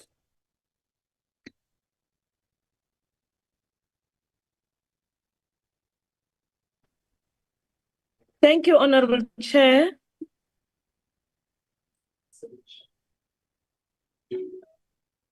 Please continue. We can hear you. Thank you so much. My apology. I don't know what cut me out of this network. Of course, there are so many glitches around it, but safe to indicate, Honourable Chair, I was just about to conclude on my speech as I was indicating that indeed we in our Heritage Month, where we remind our people that indeed our Africanness comes from who we are. And we must indicate that there is a policy shift that needs to take place in enhancing our heritage sites through modernization and through new innovations, so that we preserve our heritage rather than being sold at an expensive prices for people to resonate with our heritage. And our submission to this August House sitting today is that the heritage institution must become a resource for nation building, healing social cohesion, to entrench our national consciousness towards sustainable livelihood. And the theme on this August House, which is the NCOP Heritage Debate, must inspire us in building as South Africans that works for all, Honourable Chair. Thank you so much for allowing me for the last 3 minutes remaining. Ngiyabonga kakhulu. Siyabonga, Honourable MEC. We now move on to the next contributor to the debate, and that's Honourable Suwisa from the Economic Freedom Fighters for 9 minutes.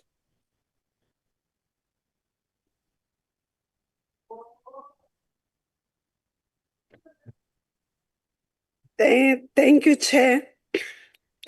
Ke tla ke kokobeditse modula setulo ka itse gore ke a go gata maoto a sa tshwanelang gore a gatiwe.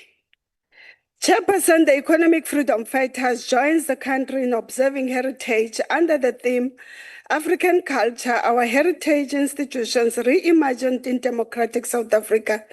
And on this day, the EFF would once again like to reiterate that as things stand, there is no heritage to celebrate, so long as we remain landless and on the outskirts of our own economy. To have a heritage means to be able to exist with pride, a pride in one's culture which is vibrant and diverse, a pride in the identity that defines our forebears and us, and carrying our heritage language, symbols which are inextricably linked to our relationship with the land. The heritage of South Africa is one of the dispossessions and continue to the humiliations at the hands of the white minority that continues to exploit our people and turn Africans against one another. And we are reminded that we are Africans only during Heritage Month. We are people defined by fear and hopelessness, where farm workers are abused, brutalized, and killed by white farm owners, who the government of the day fears and is undermined by. Chairperson, just last month, 68-year-old Martha van der Merwe drove through a group of girls who were celebrating what is known as Umhlonyane, traditional coming-of-age ceremony in Germiston, Gauteng. Sadly, 13-year-old Priti Mahlangu was killed in the incident, and Martha was granted a bail of 5,000, which is the slap in the face of the family. The family of the 13-year-old who died after being knocked over by van der Merwe said that just before the incident, Martha had questioned why the girls were walking about the streets singing toplessly before driving into them. In Kroonstad recently, Chairperson, Free State Province, a black farm worker was shot and killed by a white farmer. The deceased worked on the farm, and he and the farm owner had argued over wages, and the farmer shot and killed him and buried him in a shallow unmarked grave. The murder occurred in July, Chairperson, but was only discovered after one of the farm workers approached the EFF provincial office What is more shocking is that a missing person case had been opened 2 days after the incident, but it was only a month later, on the 25th of August 2025, that the police exhumed the decomposed body, and that the farmer accused of killing his worker has admitted to killing someone before during an alleged farm attack. It is also concerning to note how there is a rise in xenophobic attacks in the name of protecting the land. And the intolerance against LGBTQIA community, as only 70% of South Africans accept preferred sexuality. It is very disappointing that South Africa is classified as a rainbow nation, yet those who identify through the rainbow colors are the ones that are violated the most by the so-called rainbow nation. And despite South Africa having 12 languages, some languages are utilized to diminish those who speak it and subject them to bullying. The San people are the most disadvantaged, having the oldest language, chairperson. As we are standing, there's only one person who is still alive who speaks the language very fluently. And if she passes on, it means that the language is going to die off. And there still exists a lack of tolerance between different tribes in South Africa, as respect is given depend on which tribe one belongs to. Our country still faces numerous challenges of nation building, and one cannot ignore the mistreatment towards people with disability and the constant depriving of fair treatment in society. The country consistently continues to not recognize people living with special needs. This has been observed through the rate of employment for people with disability, lack of access to quality life. The country also lacks the will to utilize the Constitution specifically to promote Ubuntu. In Setswana we say, "Botho bo ile." Humanity is gone. We grew up in a society where we were taught, "Umuntu ngumuntu ngabantu." This is not the case in this democratic South Africa. The country has grown into a country that has its citizens hating each other and wish each other away and do not tolerate differences and preferences. We know this as even the Minister of Sports, Arts and Culture, Gayton McKenzie, has a long history of making hateful, racist, and dehumanizing remarks about Black people. The tweets of his, which has recently resurfaced in the media, are not minor lapses or slips of a tongue. They are deliberate, repeated, and deeply harmful expressions of anti-Black prejudice. They mirror the historical language of white supremacists and apartheid apologists. They reopen the wounds of generations who have been dehumanized in their own land. The Minister of Sports, Arts and Culture is entrusted with promoting unity, inclusion, and pride in the diverse heritage, yet without shame diminish the humanity of Black people. Instead of all to call to dance and forget our history and current conditions, it is a trademark of the Rainbow Nation, depoliticizing of our people. We call on our people to remember their conditions. We call on our people to reflect on whether they truly have a heritage in the country where they are servants and tenants of white minority. The EFF reiterates its call for land expropriation without compensation. The spiritual, cultural, economic strength of people is dependent on land, and without land, we have no ability to call our souls our own. As a concrete step towards respecting the heritage and the identity of those who constitute the majority of this country, we call for the removal of all colonial apartheid statues and symbols that glorify those who dispossess the Africans, massacring us and distorting our history.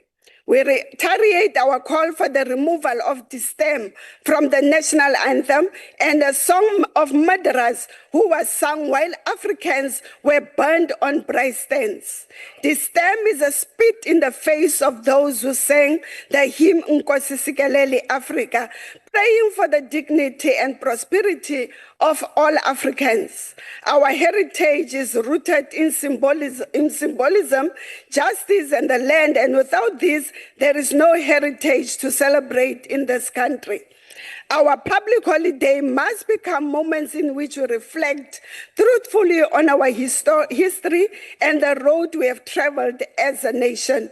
Only then can we truly claim to be on the path of reconciliation and pride. Umuntu ngumuntu ngabantu, Chairperson.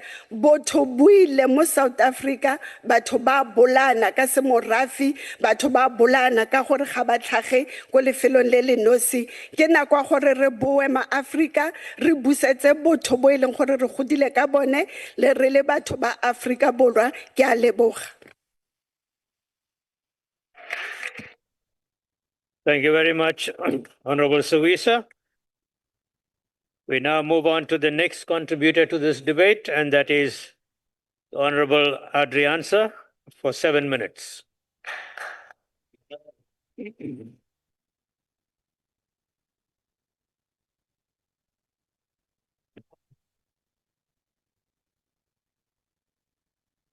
Good afternoon, Honourable Chairperson, Honourable Deputy Minister, Honourable Members, fellow South Africans. 30 years of celebrating and embracing the uniqueness that makes us South Africans, not only by law, but as sons and daughters of this land, South Africans at heart. Ons erfenis is nie bevrore in die verlede of toegesluit agter museumdeure nie. Dit bruis en groei in die kos wat ons eet, wat ons saam om 'n vuur deel, in die liedere wat ons kinders sing, in ons kuns en stories wat ons soos 'n goue draad deur geslagte vleg. Dit leef ook in die waardes van respek, demokrasie en geregtigheid. Immers die pilare waarop ons grondwet gevestig is en die kompas wat ons sedert 1994 lei op ons pad vorentoe. Heritage Day reminds us that our differences are not divisions, but strengths.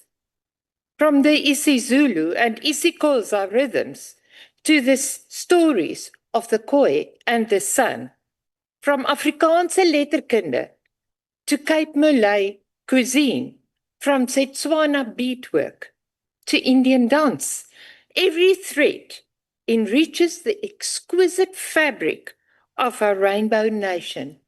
But we must also be honest. Our heritage is under threat, not from diversity, but from neglect.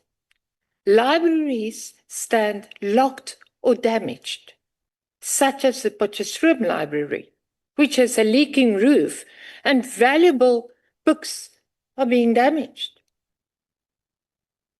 Theatres lie in decay. Museums collapse. Historiese skatte word vernietig deur waterlekkasies, infrastruktuurskade en verwaarlosing. Die direkte gevolg van gebrekkige instandhouding. The town hall in Potchefstroom is a perfect example. It's on the verge of collapse due to years of neglect. And while our treasures fade, artists are left without the support they need to thrive. Communities lose the very spaces that give expression to identity. How do we preserve our culture under such neglect? Hoe dra ons tradisies oor as skole sukkel, ons kunstenaars vergeet word, as ons gemeenskappe hul stem verloor? South Africa's cultural and creative industries are bleeding. Honourable Minister, they're bleeding, based on how they are managed and suffocated by patronage, not a lack of talent. Appointments serve politically.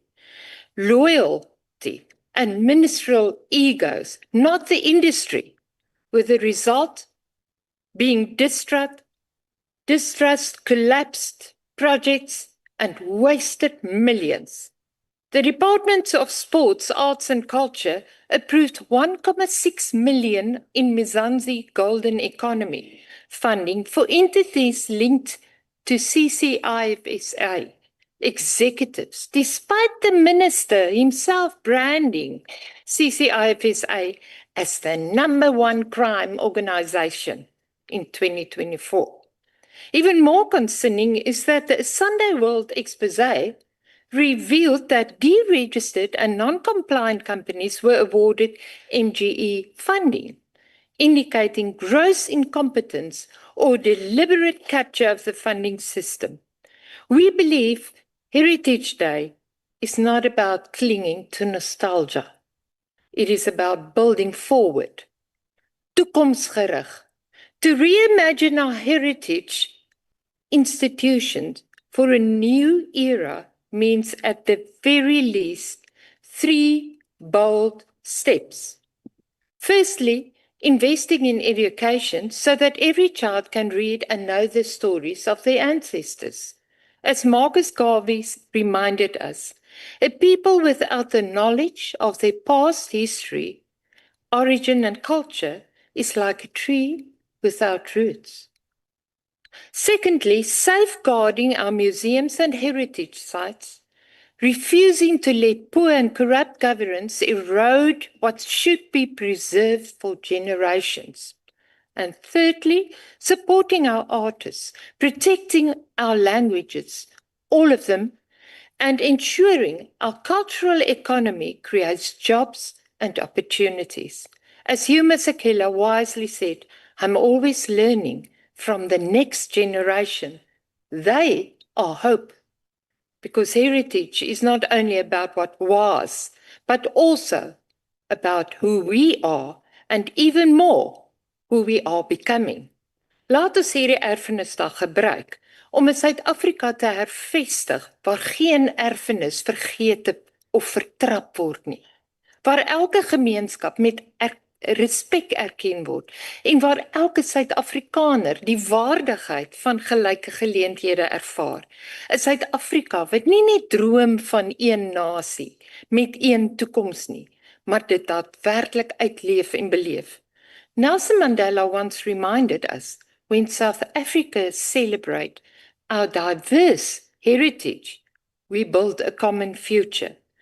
But that future can only not be carried by empty speeches or endless discussions. It demands action, good governance, accountability, and corruption-free service delivery for every community. Because when South Africans sing and work together, grounded in our roots, respecting and embracing our diverse uniqueness, there is no force strong enough to silence us, and no obstacle great enough to stop us. Kia leboga.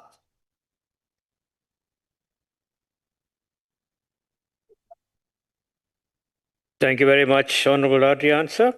The next contributor to the debate will be the Honourable Finis from the ANC, and you have 15 minutes.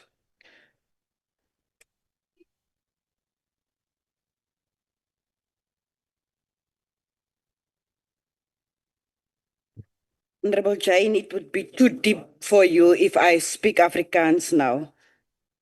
The liberation of the African minds begins with understanding how colonial and apartheid systems systematically distorted African history, knowledge systems, and cultural memory to serve their political and economic interests. As Ngugi wa Thiong'o powerfully argued, colonial powers deployed what he termed the cultural bomb of imperialism, a deliberate strategy that destroys people's belief in their languages, culture, heritage, and history. This culture warfare was not incidental but central to the colonial project of subjugation. This distortion of African narrative serves specific purposes to justify conquest, slavery, and colonial rule by portraying Africa as the dark continent inhabited by primitive people who deserve to be civilized. Colonial and apartheid authorities understood that controlling the narrative meant controlling the people by systematically erasing or misrepresenting African achievements, governance systems, and philosophical traditions. They sought to create what Steve Biko identified as a shadow of man completely defeated, drowning in his own misery. The architects of this historical distortion includes colonial administrators, misery societies, and later apartheid ideologicals who institutionalized these false narratives through education systems like Bantu education. The Bantu Education Act of 1953 explicitly aimed to stress the concepts of Afrikaner guardianship and racial inequality and ensure that Africans consider their national position to be beneath that of white South Africans. This educational curriculum was designed to alienate Black students from their own country, teaching them they were citizens not of South Africa, but of the tribe. Before colonial disruption, Africa boosted sophisticated governance systems, spiritual frameworks, and knowledge preservation mechanisms that sustained communities for times. Pre-colonial African chiefdoms and kingdoms operated as complex political entities with intricate systems of checks and balances.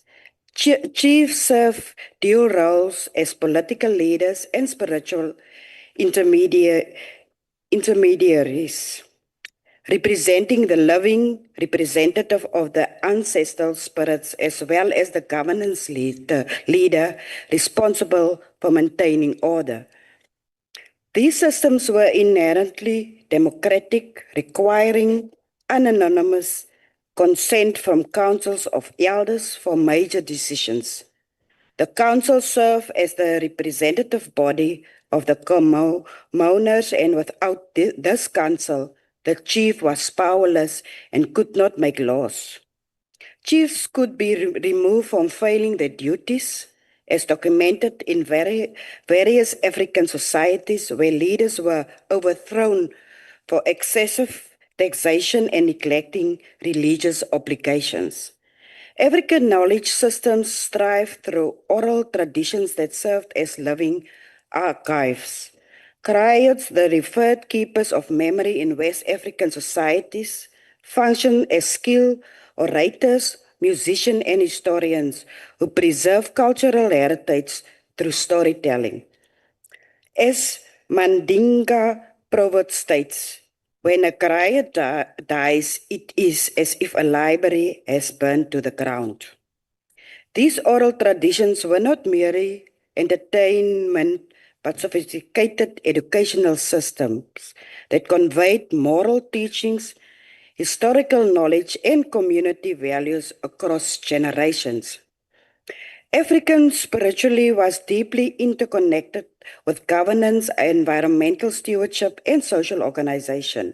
Traditional healing practices, ceremonies, and belief systems provided frameworks for understanding the world that emphasizes the interconnectedness of all life concepts now recognized in African philosophy as Ubuntu. Language became a primary weapon of cultural subjugation. The bullet was the means of physical subjugation. The language was the means of spiritual subjugation. Colonial languages carried the culture and the values of the nations, while indigenous language was systematically marginalized and portrayed as sources of division rather than cultural wealth. The Bantu education system epitomized the cultural violence by forcing African children into curriculum designed to produce unskilled laborers while teaching them to despise their own heritage. Students were forced to learn needlework, agriculture of white land that was stolen by whites from the forefathers of these same students, and no one went to jail. And high-end work for unskilled laborers while being denied access to quality education that could enable meaningful economic participation. Despite systematic oppression, African culture became a powerful tool of resistance and liberation. Music emerged as a weapon against apartheid that transcended borders and mobilized international solidarity. Marian Makeba, known as Mama Africa, exemplified this cultural resistance through music and activation. Makeba's song like Pata Pata and the click song carries the joyous spirit of a people along with subtle barbs against racial injustice. Her music became a soundtrack for revolution, transforming concerts into rallies for the release of Nelson Mandela. When the apartheid government revoked her passport in 1960, trapping her in exile, she used international platforms to expose apartheid brutality, testifying before the United Nations and making her music a Trojan horse, smuggling stories of the struggle past prying ears. Makeba popularized several anti-apartheid songs, including Meadowlands by Strike Vilakazi and Ndodem Nyama, Wever Woord. Her song Soweto Blues directly addressed the conditions in black townships, with lyrics that expose apartheid educational violence.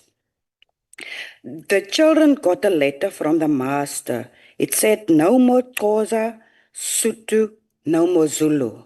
The power of cultural resistance extended beyond individual artists to encompass community traditions, religious music, and oral storytelling that preserve liberation narratives and mobilize resistance across all generations.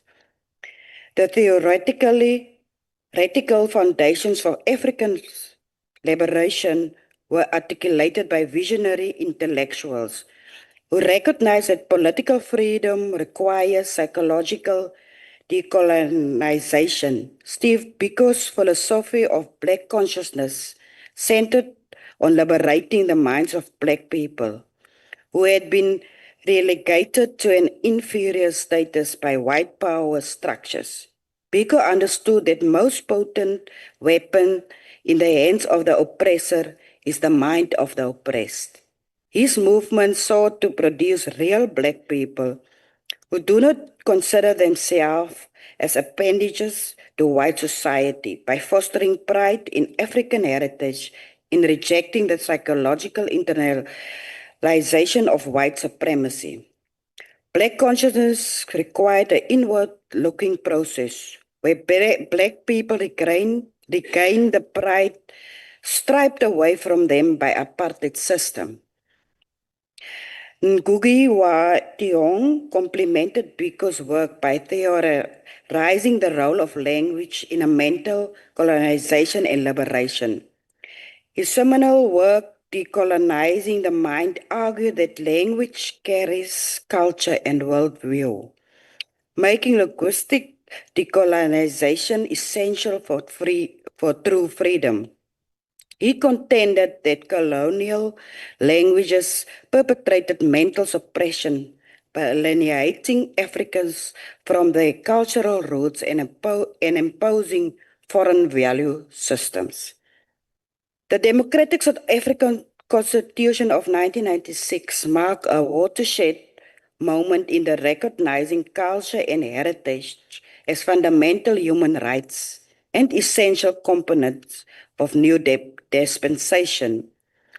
Section 30 guarantees that everyone has the right to use the language and to participate in cultural life of their choice, while Section 16 protects freedom of artistic creativity.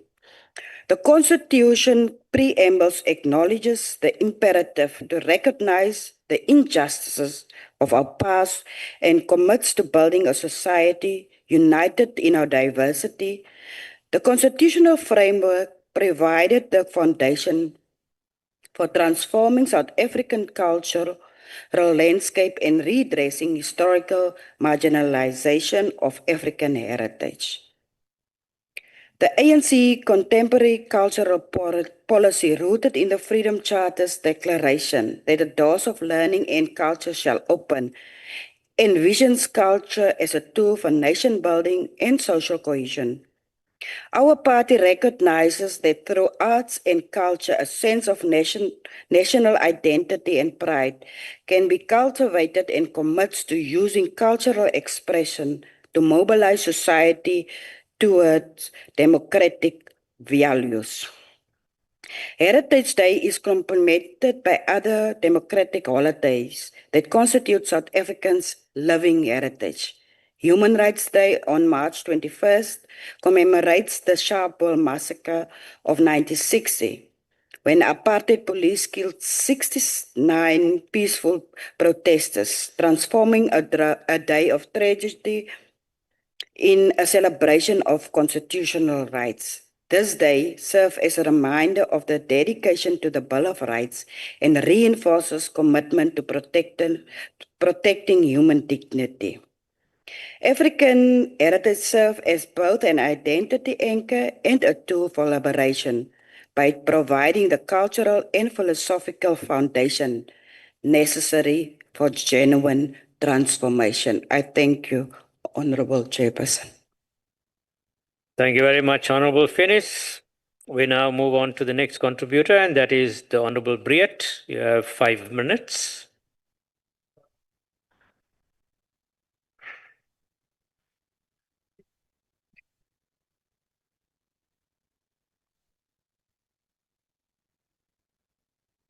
Thank you, Deputy Chairperson. On Heritage Day in South Africa, all South Africans should celebrate their cultural diversity, remember our colourful past and promote unity.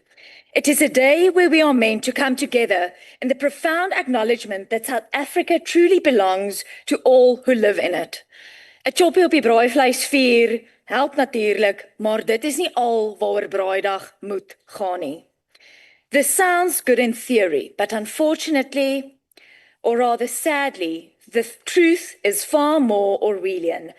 We live in a country where those in power claim that all heritages are equal, but some heritages are more equal than others. Ons leef in 'n samelewing waar kulture veronderstel is om gelyke erkenning, beelde en erfenis te hê, waar plaaslike helde gevier word en ons gedeelde erfenis vermenigvuldig word. Hierdie gebeur egter nie. Verskeie beelde en gedenktekens word vernietig, gewandaliseer en moet selfs verhuis word om bewaar te word. Voorsitter, dis nie net Afrikaner geskiedenis, soos die standbeeld hier buite die parlement, wat ons kollegas in die Roy Johnsons overalls elke nou en dan met 'n grinder probeer van kant maak nie. Dis iets erger as dit. Dis selfs ander minderhede se erfeniste. In 2015, during the height of the Rhodes Must Fall protests, the statue of a prominent and respected historical figure of the Khoisan community, that of Saartjie Baartman, was vandalized and defaced, leaving community members and Khoisan chiefs in shock and disbelief.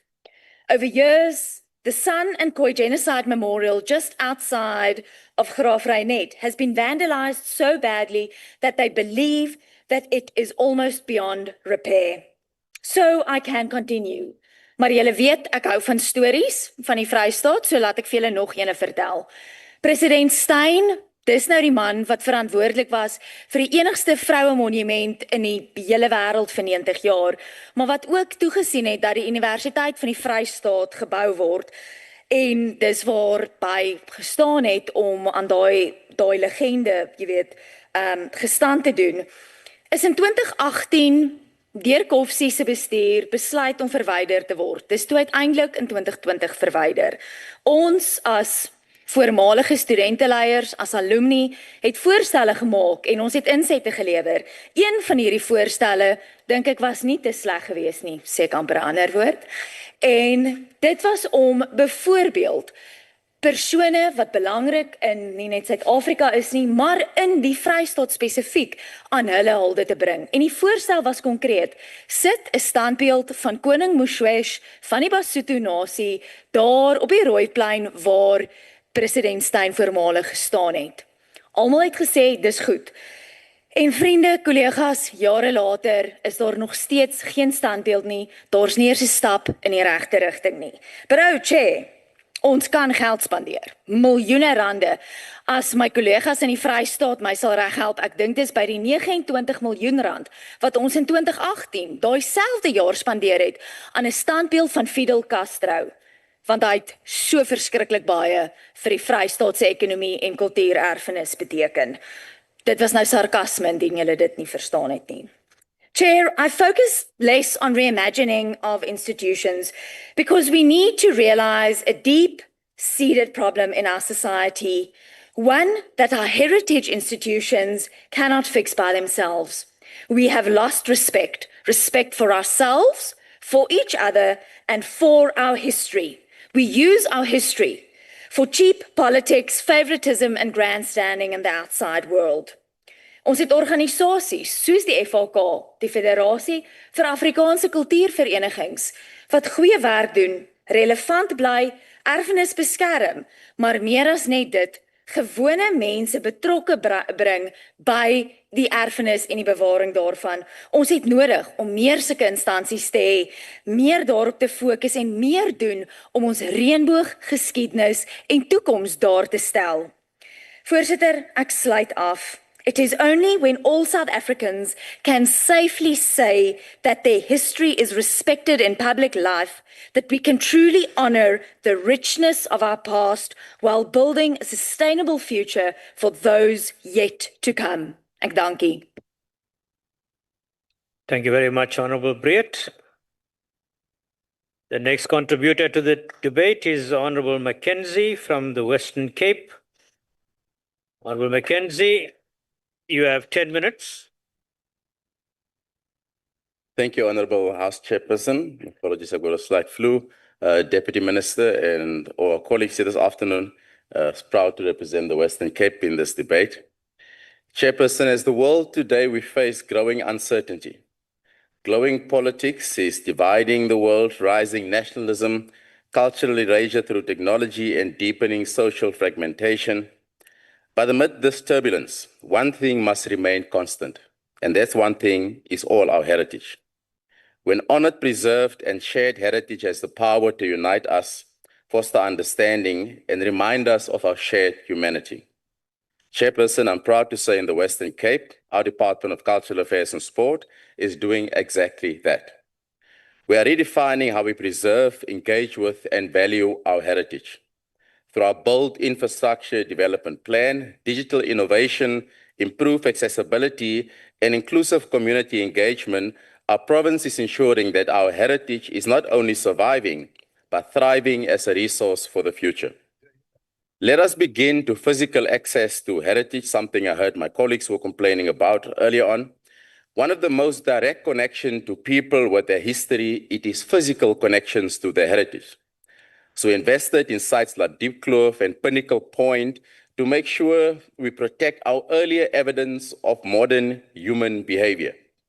These sites are made more accessible through walkways, interpretive displays, and conservation efforts.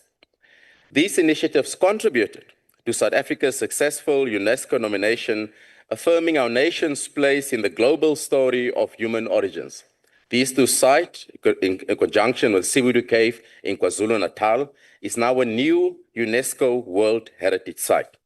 And it starts with us and our colleagues in KwaZulu-Natal investing in that heritage infrastructure. Honorable colleagues, digitization is transforming how we access and protect our heritage. Heritage Western Cape transformed our permitting system to the South African Heritage Resource Information Platform. Since May, all our Section 38 applications has been submitted digitally, and as of today, September, which I've recently launched, you can now do all your applications online.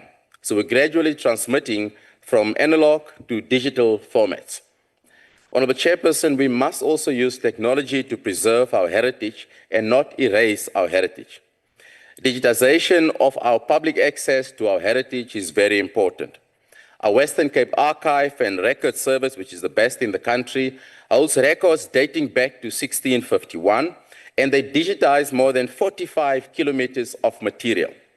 That practically means that anyone in this world can access our collective heritage in South Africa. But heritage is not just found in our ancient caves or in our dusty records, it is alive, woven into our communities, our neighborhoods, and in our daily rituals.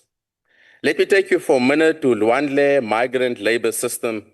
Established in 2000 around the preserved Hostel 33, it remains the only museum in South Africa dedicated to the migrant labor system and the anti-apartheid past. Visitors can walk through the restored hostel guided by former residents and encounter exhibitions, oral histories, photographs, and artwork that reveal the harsh realities of hostel life, forced removals, and the resilience of workers. Hostel 33 was declared a provincial heritage site, recognizing its symbolic and education value in understanding apartheid's spatial and social legacy.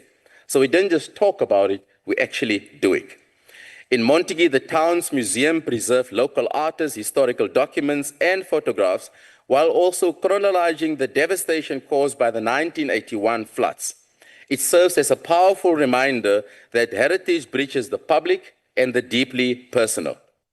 I recently had the pleasure of visiting the museum, and the Ndlovu Youth Choir, the famous Ndlovu Youth Choir, played a wonderful rendition for us this afternoon with the local school. So our museums with our choirs should be living spaces where everyone should go. Honorable members, food is our heritage. It carries family knowledge, regional identity, and cultural memory.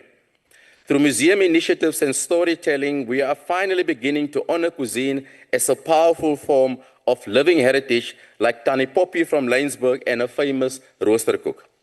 I never miss a chance to stop by the garage. In fact, if you look at my Facebook, you see it's always full of roosterkoek, vetkoek, magwinya, and all our wonderful foods. The reason I do it because heritage is not stored somewhere. It is a lived experience.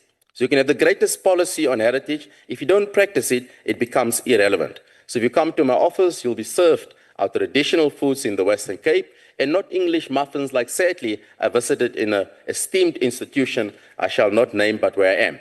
Because we respect and we eat and we value our heritage, we don't practice it. There's no need for us to serve English muffins, even make a lovely roosterkoek met vrag skaars in die oggend.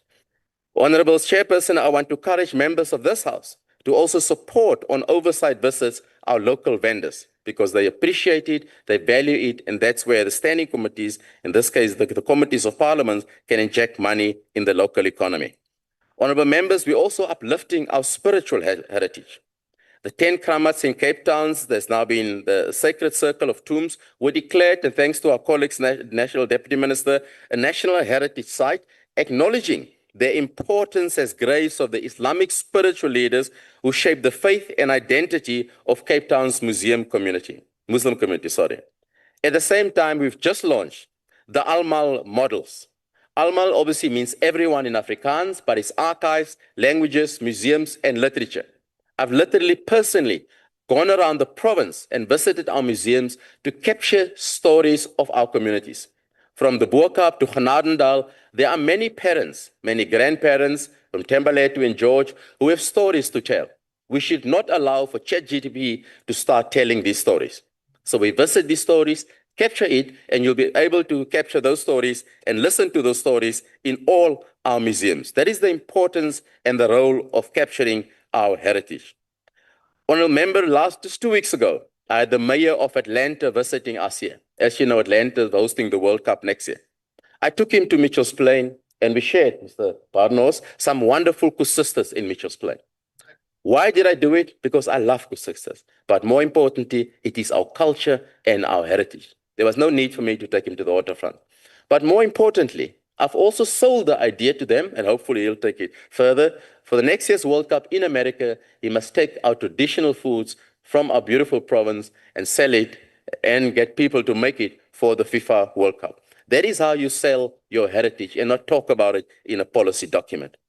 Honourable members, our industrial history is also preserved in the Western Cape. Our Caymans River railway bridge has been formally declared a provincial heritage site. We do it as a testament to engineering, innovation, and enduring our cultural value. All these efforts, physical development, digital access, community story, spiritual recognition, affirm a fundamental truth, that heritage is a necessity. In a nutshell, Chairperson, it is far more than just innovation. It is everyday spaces that all of us can do that foster social cohesion and will help us ensure political transformation in heritage. We've also launched Jazz on the Train in Cape Town, and I'll make sure that members of this House get the invitation for the 25th of October edition. The reason why we launched Jazz on the Train, because jazz is a heritage. And we've taken our beautiful Prasa refurbished trains and we filled it up with 300 people, and we've taken it to spaces where young people not normally go to, Van Ryn's farm in Stellenbosch, where the young professionals of mixed races and colors of different political affiliations enjoyed some wonderful traditional food and wines there. That is how you change and live heritage. That is how you build social cohesion. And if you have the time, honourable members, please Google that and see the footage of young people laying on a grass in Stellenbosch and reading a book. Spaces they don't normally occupy. That is how you build social cohesion. So the 25th of October, members, I'll send the invitation. Those who are available, come and enjoy Jazz on the Train and see how social cohesion should be built, not through policy development, but through practical implementation.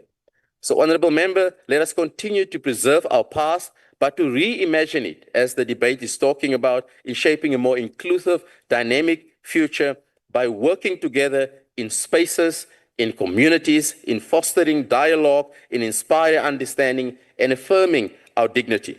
Because when people see themselves, when I see my uncle or my cousin working and having dignified festivals and events in spaces that I think is not for me, I will want to go there.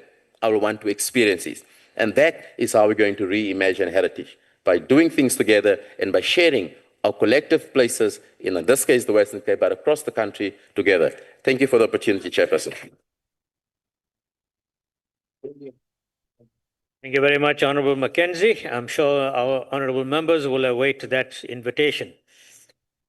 Thank you very much. We now move on to the contribution from Salga. They have 10 minutes. Councillor Majoje. Thank you very much, Chair, Honourable Chairperson, Honourable Deputy Chairperson, Honourable Deputy Minister, Honourable MECs, Honourable Ministers of the National Council of Provinces, distinguished guests, ladies and gentlemen.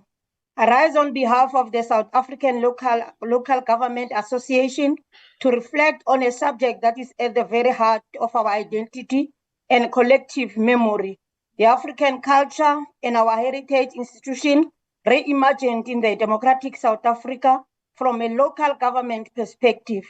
Honourable members, culture and heritage are the living soul of our people. They are not simply monuments, rituals, or traditions of the past, but foundations upon which we build our democratical future. South Africa's transition to democracy in 1994 brought with it not only a political freedoms, but also the responsibility to redress cultural marginalization and reclaim our African identity, suppressed for centuries under colonialism and apartheid. Local government, as spheres close to our people, carries a unique responsibility in this regard. It is in our municipalities where heritage is lived daily, in the language we speak, the music we dance to, the sites we preserve, and the community traditions we nurture. When we reimagine heritage institution in democratical South Africa, we are speaking about a process that starts in villages, townships, and cities. Firstly, the reimagining of heritage means inclusivity. Previously, heritage institution privilege a narrow narrative. Local government today must ensure that museums, libraries, archives, theatre, and cultural centers reflect the life history of South Africans, the indigenous knowledge of our elders, the liberation struggles of our communities, and the creative expression of our youth.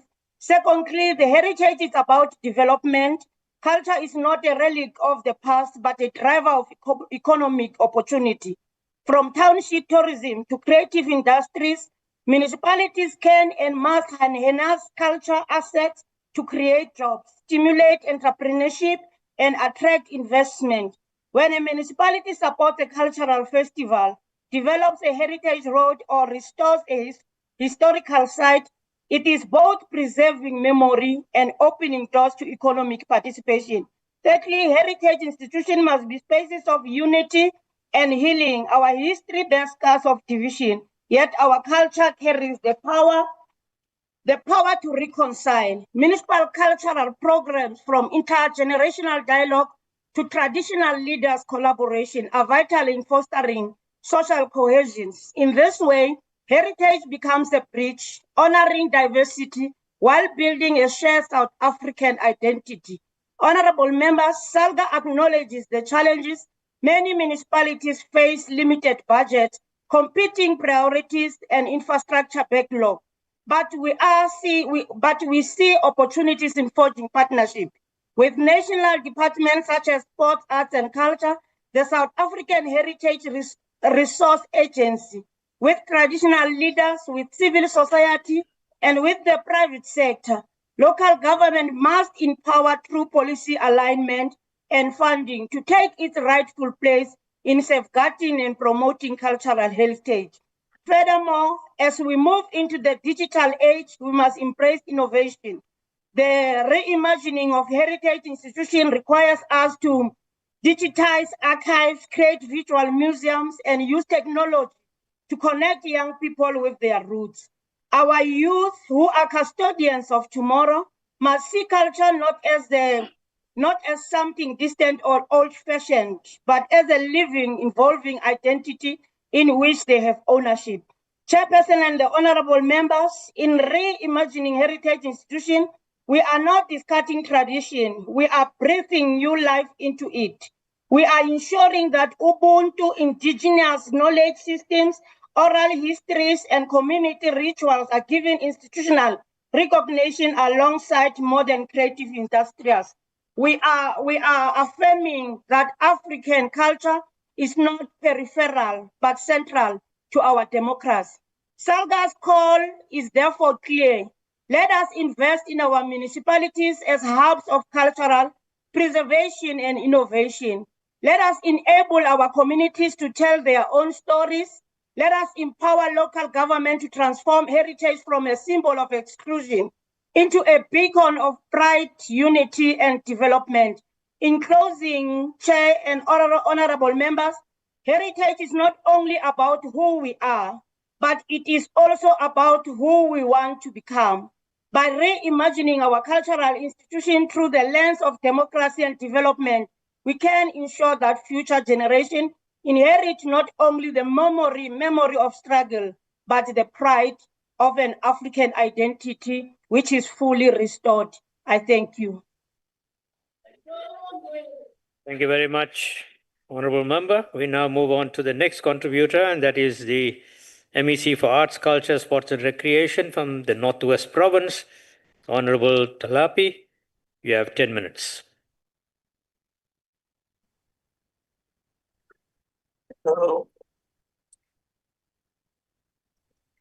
Thank you very much, Chairperson. I hope I'm audible. Yes, you are. Go ahead. Thank you. Thank you very much, Chairperson. Honorable Chair of NCOP, Deputy Chair of NCOP, Honorable Deputy Minister Mabuza Mabe, my colleagues from other provinces, honorable members, South Africa, good day. Honorable Chair, given the realities confronting our nation and in response to the changing world shaped by digital transformation, globalization, youth activism, as well as an urgent need for inclusive economic development, our focus as a nation has extended beyond the protection and preservation of our cultural and heritage sites for future generations to utilizing our heritage to fuel innovation, creativity, and community development. Honorable Chair, our theme for this year's Heritage Month directs us to reimagine our heritage institution for a new era. Our heritage sector has long served as a cornerstone for a national identity, a memory and reconciliation. Institutions such as museums, archives, heritage sites, and cultural villages have played a critical role in preserving the country's diverse cultural narratives, particularly in the post-apartheid era. Despite the abundance of cultural heritage preserved within South Africa's museum, these institutions have long been perceived as a static colonial era space focused on predominantly on the preservation and dissemination of allied knowledge.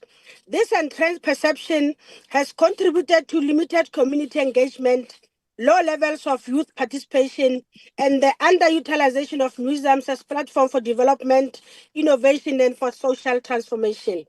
Consequently, museums often function in isolation from the lived experience of the communities they are intended to serve. Their rich collection and resources remain largely disconnected from pressing contemporary issues such as unemployment, poverty, identity reconstruction, and digital inclusion, challenges that demand more dynamic and inclusive cultural space. Honorable Chair, South Africa stands at a pivotal juncture in its pursuit of economic diversification and the creation of sustainable livelihoods, particularly for marginalized communities. Despite the potential of heritage, especially in the form of indigenous knowledge system, the oral history and the cultural practices and creative expressions to inspire entrepreneurship, design thinking and innovation, our potential and expansion remains significantly underutilized within museum spaces. Without a deliberate repositioning of museums as inclusive, forward-facing hubs for creativity and impact, the sector risks the irrelevance in a rapidly evolving society, and the country may miss a critical opportunity to harness the heritage as a strategic driver of transformation and progress. Honorable Chair, the Northwest Province is very rich in cultural and heritage resources, which in our view still needs to be explored for job creation and economic boost. Generally, there is an outcry that the heritage resources have not been taken care of in terms of maintenance, preservation, protection, and conservation. And this is having a negative impact in the socio-economic boost and tourism growth of the province. Studies have shown that developing and utilizing museums and heritage resources can stimulate growth and create employment.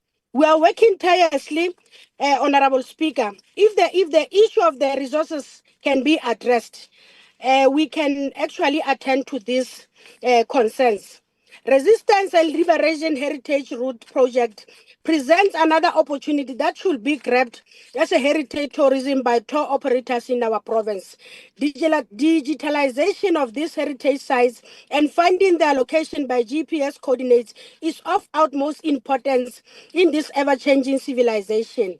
We need to budget more so that we focus on technological aspect for marketing and promoting heritage resources to the resistance and liberation. Heritage Route Project, the revitalization of these sites will create the much needed jobs and economic stimulation in our province. Honorable Chair, the concept of mining museums should be explored, and the Northwest Province Mediation Strategy and Plan for Tourism and Land Claims of 2013 urges that the province is branded by significant developments of mining activities, which have the potential to heritage tourism. In other parts of the world, such as Spain, they have over the year welcomed tourists to its mining museums. Diamonds are mined in Lichtenberg, Christiana, Bloemhof, and Makwasi Hills in the Northwest Province. And I think in future, these areas can be explored for open cast mining museums. We also need to align our museum, Madam Chair. My apologies, Chair. We need to align our museum with United Nations Educational, Scientific and Cultural Organizations call that requires museum to support sustainable development goals. This is in line with the global shift towards activating museums as engines for social and economic development. The 2025 Heritage Month provides a timely opportunity to reflect on this shift and explore how memory can be transformed into momentum using heritage as a tool for innovation, job creation, social cohesion, and nation building.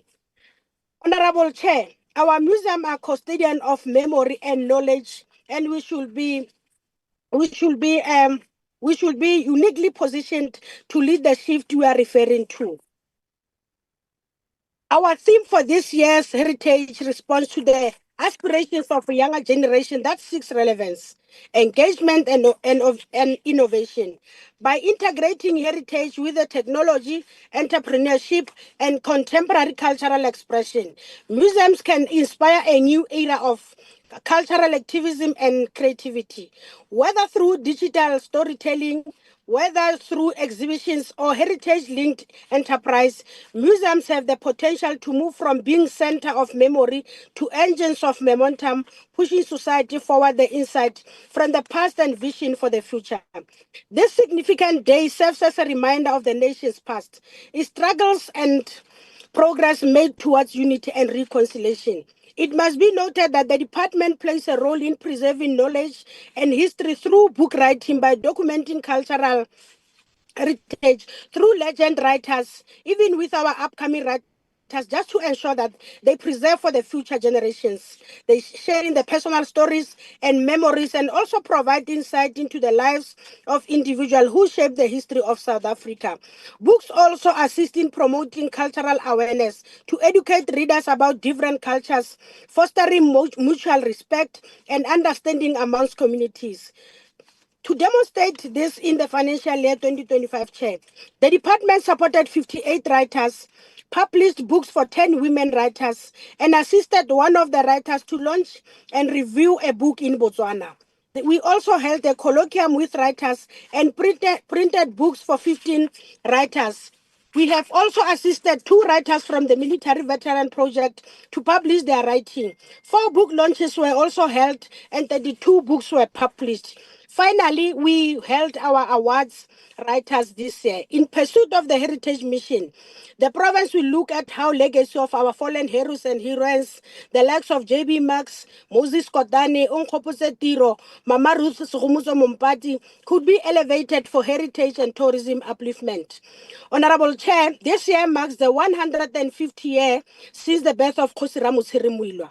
His role and contribution is embedded in our transformation of the geographic names changes, which resulted in the renaming of the Zeerust municipality to his name. We are now calling that municipality as Ramosiri Moiloa municipality. I thank you, Chair.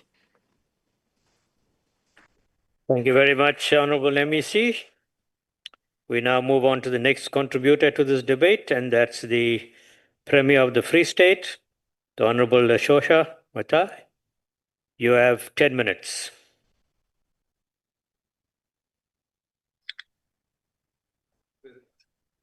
Honourable Premier. Honourable Chairperson of National Council of Provinces, Honourable Refilem Tsweni, Honourable Deputy Chair of the NCOP, Honourable Governor, MECs from different provinces, esteemed members of the NCOP. Allow me on behalf of the Free State Provincial Government and the people of our province to extend our sincere condolences to the dearly departed members, Zama Ngcobo. May her family and loved ones find strength during this difficult time, Honourable Chair. It is my honor to be part of this debate on Heritage Month and the theme, African Culture or Heritage Institutions Reimagined in Democratic South Africa. Heritage Month is an opportunity to acknowledge, reflect on, and celebrate the richness of our roots, traditions, and the values that bind us together. Heritage is more than just history. The language we speak at home, the melodies handed to us by our grandparents, the recipes passed down through generations, and the stories we hear remind us of our roots. It is the basis that molds our identity and provides a sense of belonging. I attended the official opening of the Godumodumo Dinosaur Interpretation Center on the 22nd of June 2025, together with the Minister of Tourism, Honourable Patricia de Lille, Minister of Forestry, Fisheries and Environment, Dr. Dion George, Deputy Minister of Tourism, Maggie Sotu, and members of the Executive Council, Meman Kake and Teteketso Makume. This center offers a cutting-edge visitor experience hidden within the breathtaking views of the Golden Gate Highlands National Parks in Clarence, Maludiapo-Fun local municipality. In June, when we visited the center, we were informed that it had already attracted over 30,000 visitors.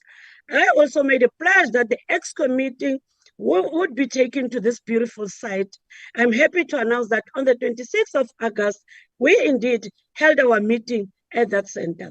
The center will commemorate Africa's prehistoric history with a focus of one of the oldest known dinosaur embryos on Earth. The center's interactive exhibitions, which combine geology and cultural heritage, seek to attract the interest and delight of visitors of any age.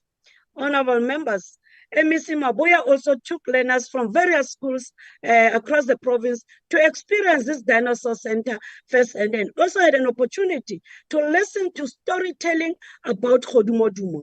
There's a little doubt in my mind that the experience left a lasting impression. For ages, honorable members, the Basotho people and their forebears have lived in and explored the Eastern Free State environment.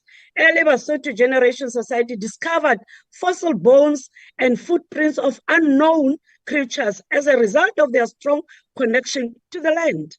These creatures used to terrorize and eat everything in its path. It swallowed people, cows, chicken, goats. That was Godumodumo, the dinosaurs. The Free State Provincial Government once again joined the proud Basotho people in celebration of the annual Basotho Year at Basotho Cultural Village in Kwakwa on the 2nd of August this year. Deputy Chair, in celebration of the International Nelson Mandela Day, the Free State Provincial Government officially opened a state-of-the-art library in Kribing, Vepenar, with Minister Mackenzie. This is to ensure that the work of our writers is preserved. By preserving our heritage, we build a link between the past, the present, and the future. We benefit from the wisdom of those who came before us, and we pass down lessons of resilience, respect, and solidarity to the next generation. In a fast-changing world, it is easy to forget our roots. However, our heritage reminds us of who we are and gives us the confidence to face obstacles head-on. It teaches us that diversity is not weaknesses, but rather a source of strength. Our various traditions, beliefs, and practices intertwine like a spider's web, each unique in its own right, but stronger when combined. As we commemorate Heritage Month, let us pledge to preserve our traditions, respect one another's culture, and live in harmony.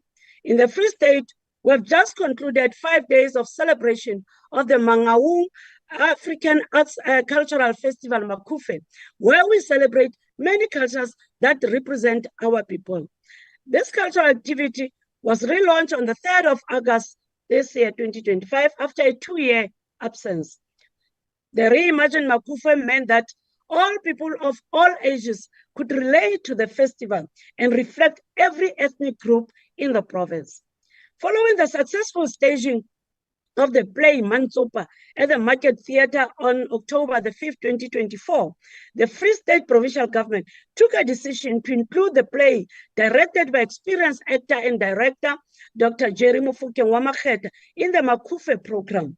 Mantsopa, whose gravesite is in Modderport, Eastern Free State, was born in 1793 and died in 1908.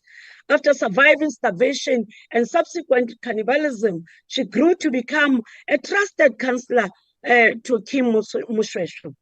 I'm personally proud that I hail from a small town called Twespruit under Mantsopa local municipality, which is named after Me Mantsopa. We are happy to have convened this activity, and we can only build on it going forward.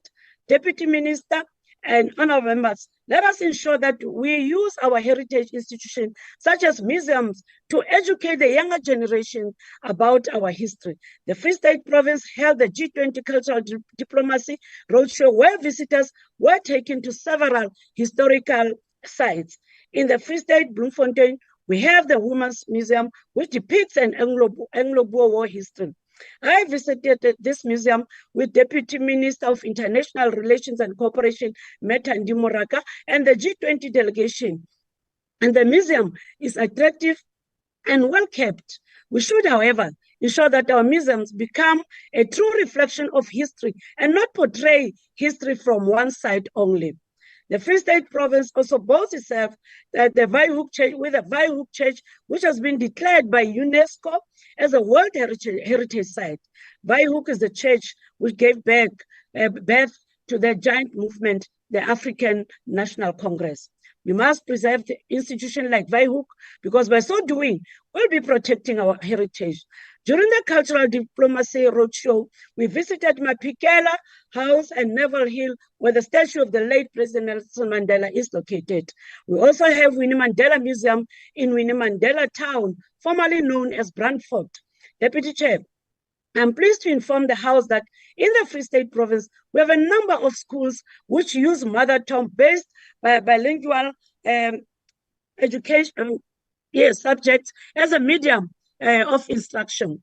These schools are Lady Brand Public Schools, Manyatem Public School, Mehopum Primary School, and St. Benedict Primary School. May we never forget that heritage is more than something to admire. It is something to live, share, and treasure every day. Thank you, and may this Heritage Month motivate us to preserve our legacy with pride and purpose, Chairperson. Let me remind the House that Free State is a province to go to, not the province to go through. We are looking forward to see even this August House visiting this center province will be welcomed by the province, the warmth, the hospitality of the Free Staters. You are all invited to visit the province. Thank you very much, Chairperson. Thank you very much, Honourable Premier. We'll send you the bill for that advert that you put on for the Free State. The next contributor to the debate is the Honourable Peter. You have 5 minutes.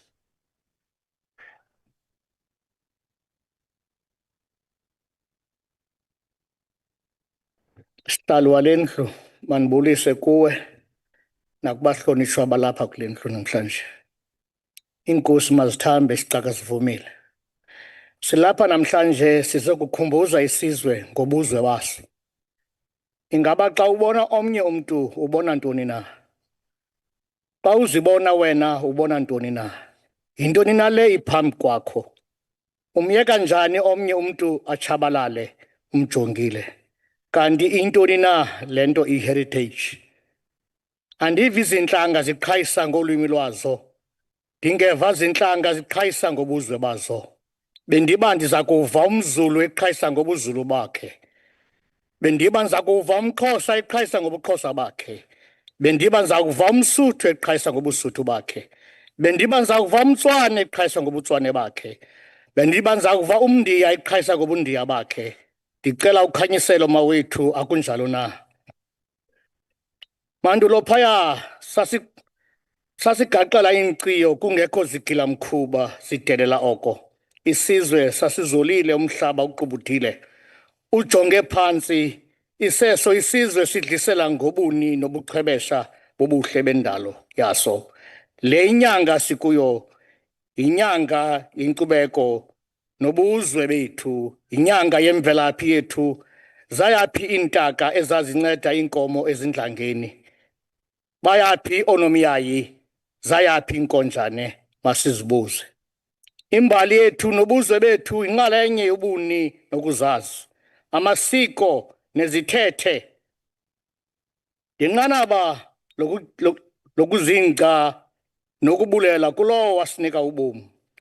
Wasibumba ngokungafani, wasinika neelwimi ezingafaniyo ukuze ngazo sizingce sidlisele. Inhlonipho yenye yenqanaba eliqaqambileyo. Ngalo maxesha. Ukuba ixesha ibingelilo utshaba ngendikhensa ndizombelela. Umntu wayengumntu inja usathana engusathana. Kodwa yena umvelinqangi inguye owayenguye. Indalo ihlonipha. Ixabiso lomntu likuye isizwe sithokombisile. Ubomi buyimvuze lo wasinika ubomi esikhathalele kuba nathi sasimnqula ngokunyanzekileyo. Namhlanje kwa isandla siye sajika salutshaba sajika sangumphalazi wegazi. Umntu wayinyamakazi komnye umntu. Impakamo yathatha igqathu elikhulu. Abantu balahlekelwa bububona, balahlekelwa bubuntu, baqalisa ukujongana phansi. Baqalisa ukujongela phansi kwa iilwimi zabo, kwa ibala labo, kwa ubuni babo, bambi baguqulana ngobuni. Wabufihla umvelinqangi ubuso bakhe, laze iqhosha lingenantunja lathatha igqathu ekuvezeni into engaphakathi kwale nto sithi ingumntu. Kwafunguka ukuxalathelana sakulibala ukubamba imbizo ngasebuhlanti, apho sasichubelana khona ngesikhwebu sombona.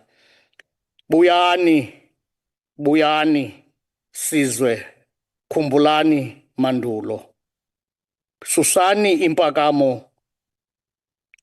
Ngalo maxesha ke uxolo yayiluxolo, uthando iluthando, inhlonipho iyinhlonipho, umntu engumntu, umntwana engumntwana, ukhokho engukhokho. Kodwa namhlanje xa ubona umntu ubona isilwanyana.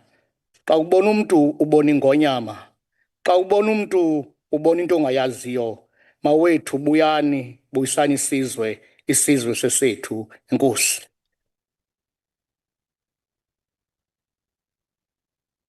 Thank you very much, Honourable Peter. We now move on to the next contributor to the debate, and that is the Honourable Mokwele. You have 15 minutes.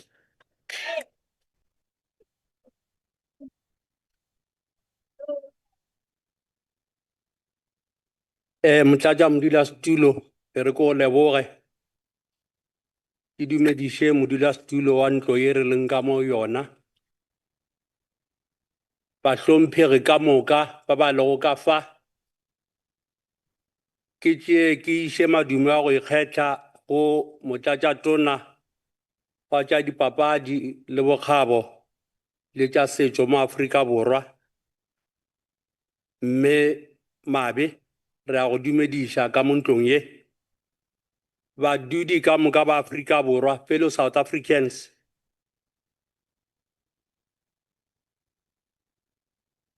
ba gešo ge re bolela ka heritage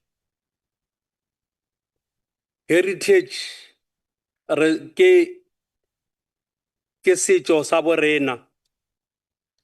Re le ma-Afrika Borwa re tshwantse re ikgantšhe ka mo re tšwago gona gore te re kgone go tseba mo re yang gona, gore re kgone go ikgantšha ka mo re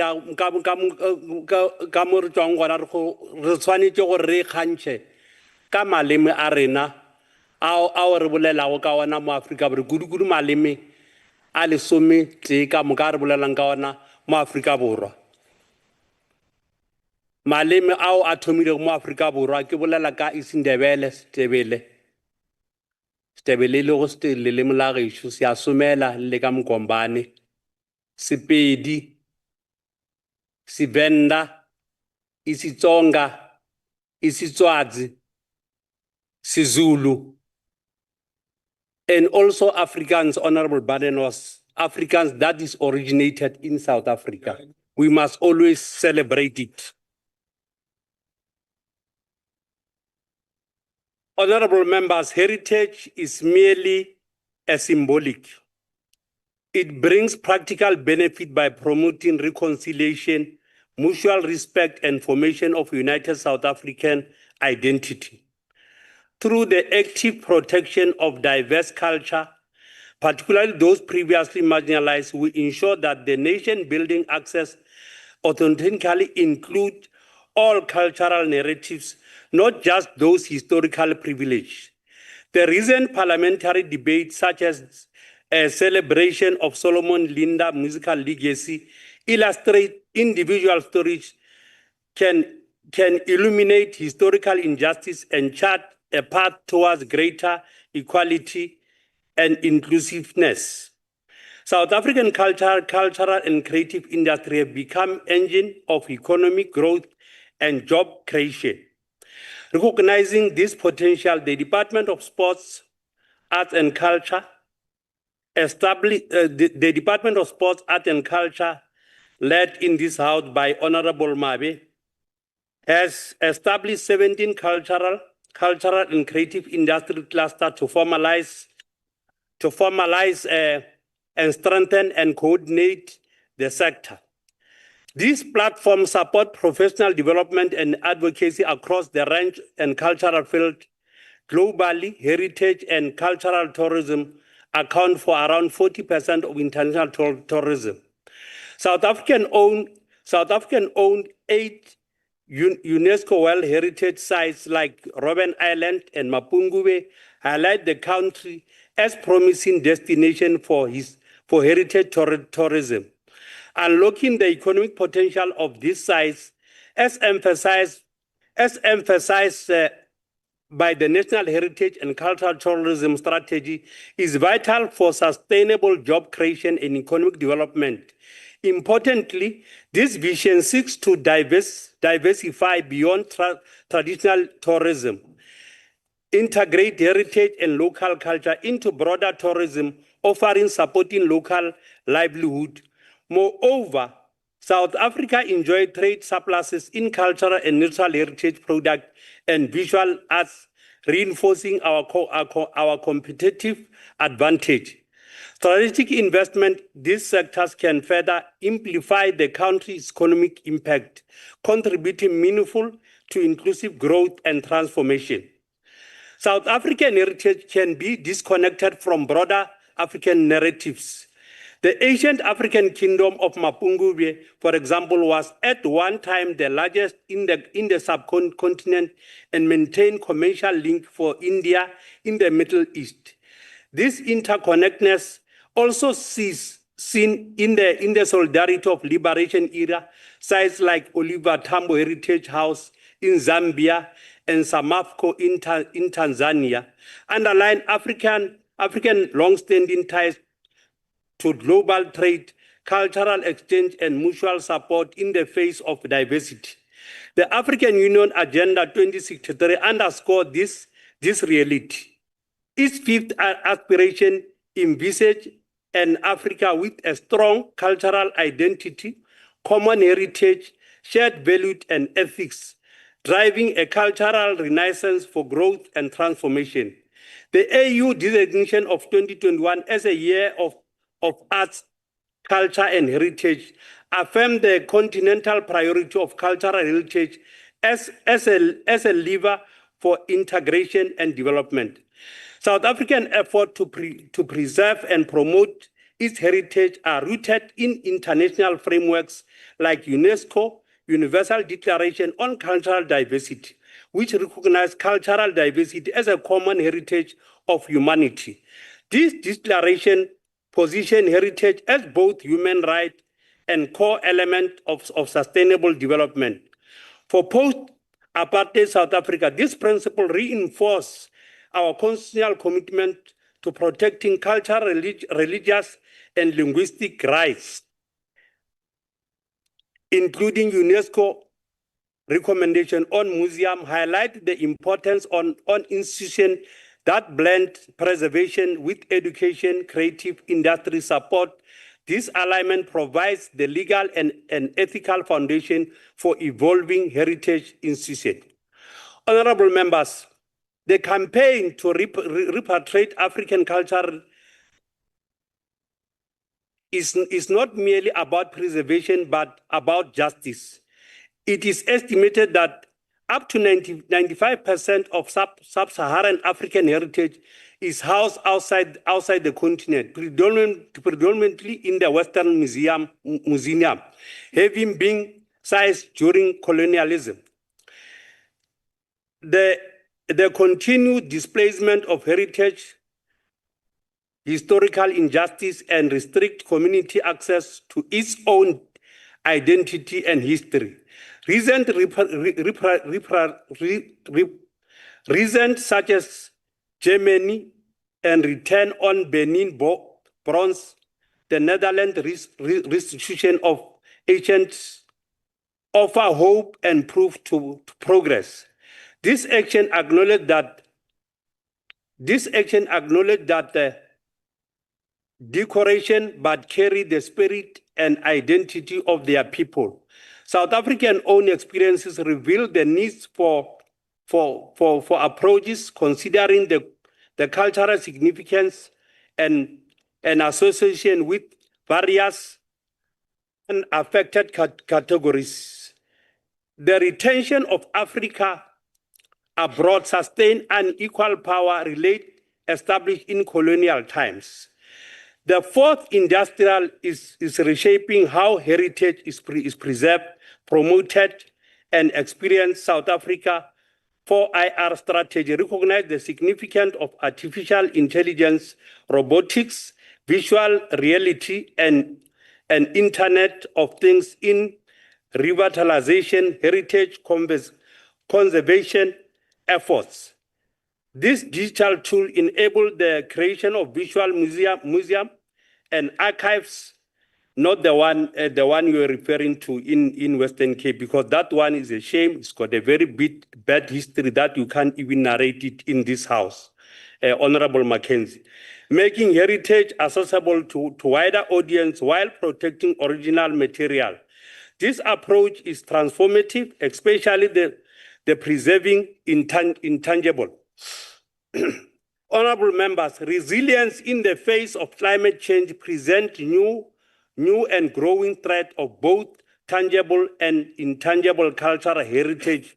Almost a third of UNESCO World Heritage sites globally are at risk from phenomena like extreme weather and rising sea levels, and South Africa sites are no exception.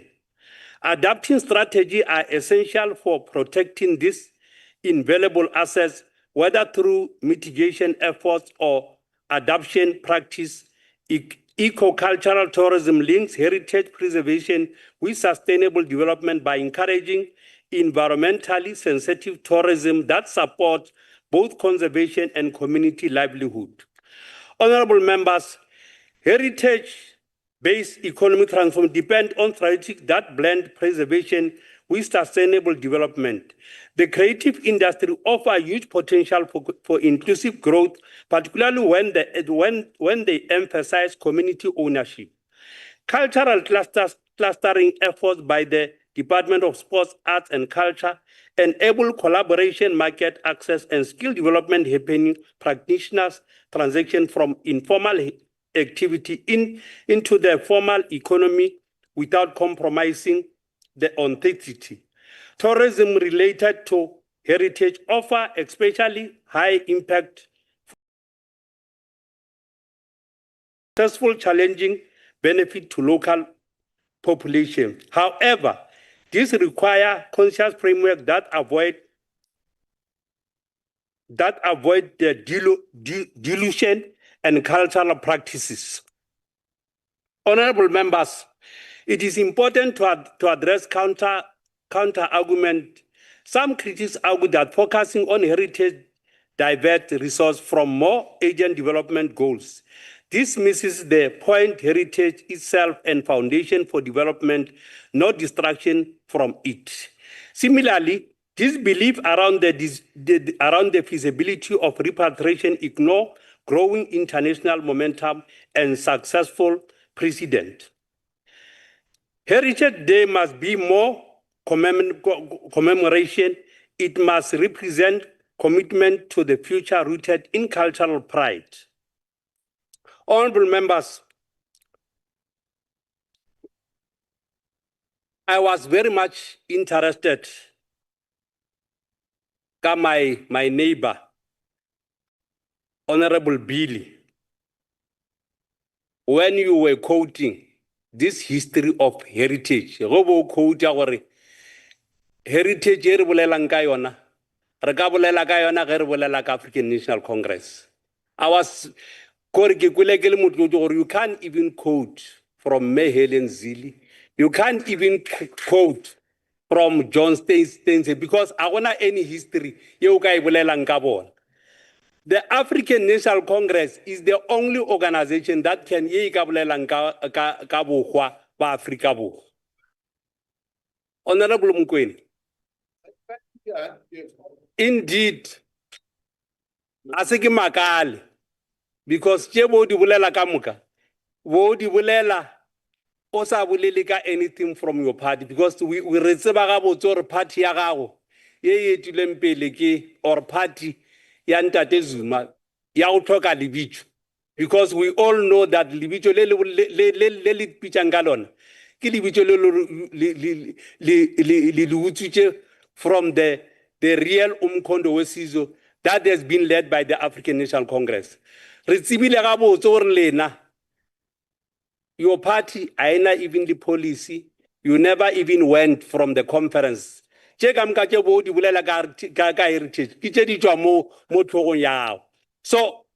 that is why it's in Makali because MK, I'm very much ashamed to leave MK because this name, you don't even know the original of this name.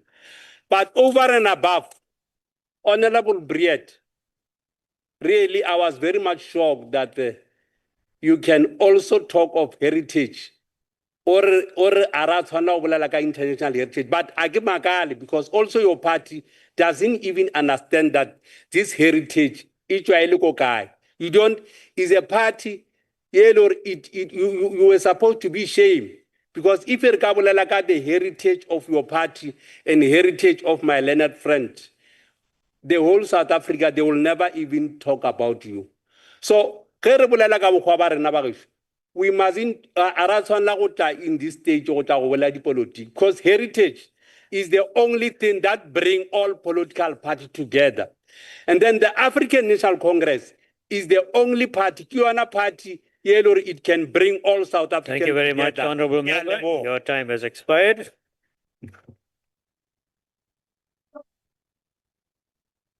Thank you. The next contributor to the debate. Order, Honorable Members. Order, Honorable Members. The next contributor to the debate is Honorable Swart. You have 6 minutes.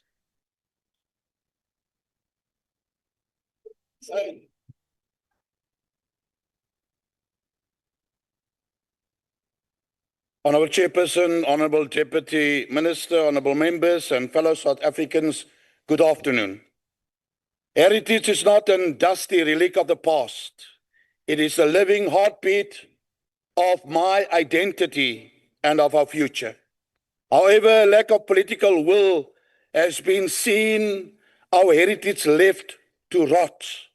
Crumbling buildings, collapsing museums and betrayed legacies. And that has been seen because Mr. Minister Promise is not here, his department's colleagues not here. In Cape Town, museums are struggling with staff and budget shortages. Honourable Swart, in Johannesburg. Can you take your seat, please, Honourable Swart? Chair. On what rule are you standing? I rise, I think, in terms of Rule 6.9. Honourable Badenhorst has taken pictures. And having taken the picture, he just gave the cellular to the Honourable MEC. No. No. Honourable Member, I submit, Chair, that is... I acknowledge your point of order. Honourable Badenhorst, if you are indeed taking pictures, that is not allowed in the House, and I think you know the rules. If you are... You know the rules that you're not supposed to be taking pictures in the House. Please refer me to the rule that says you can't take photographs in the House.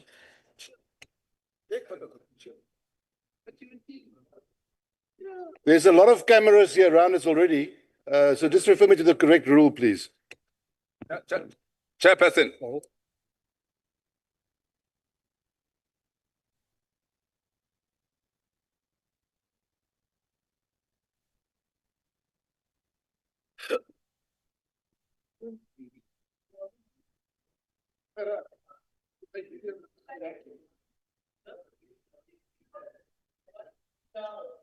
Honourable colleagues, honourable members, I'm being informed that it is convention that you are not allowed to take pictures in the House.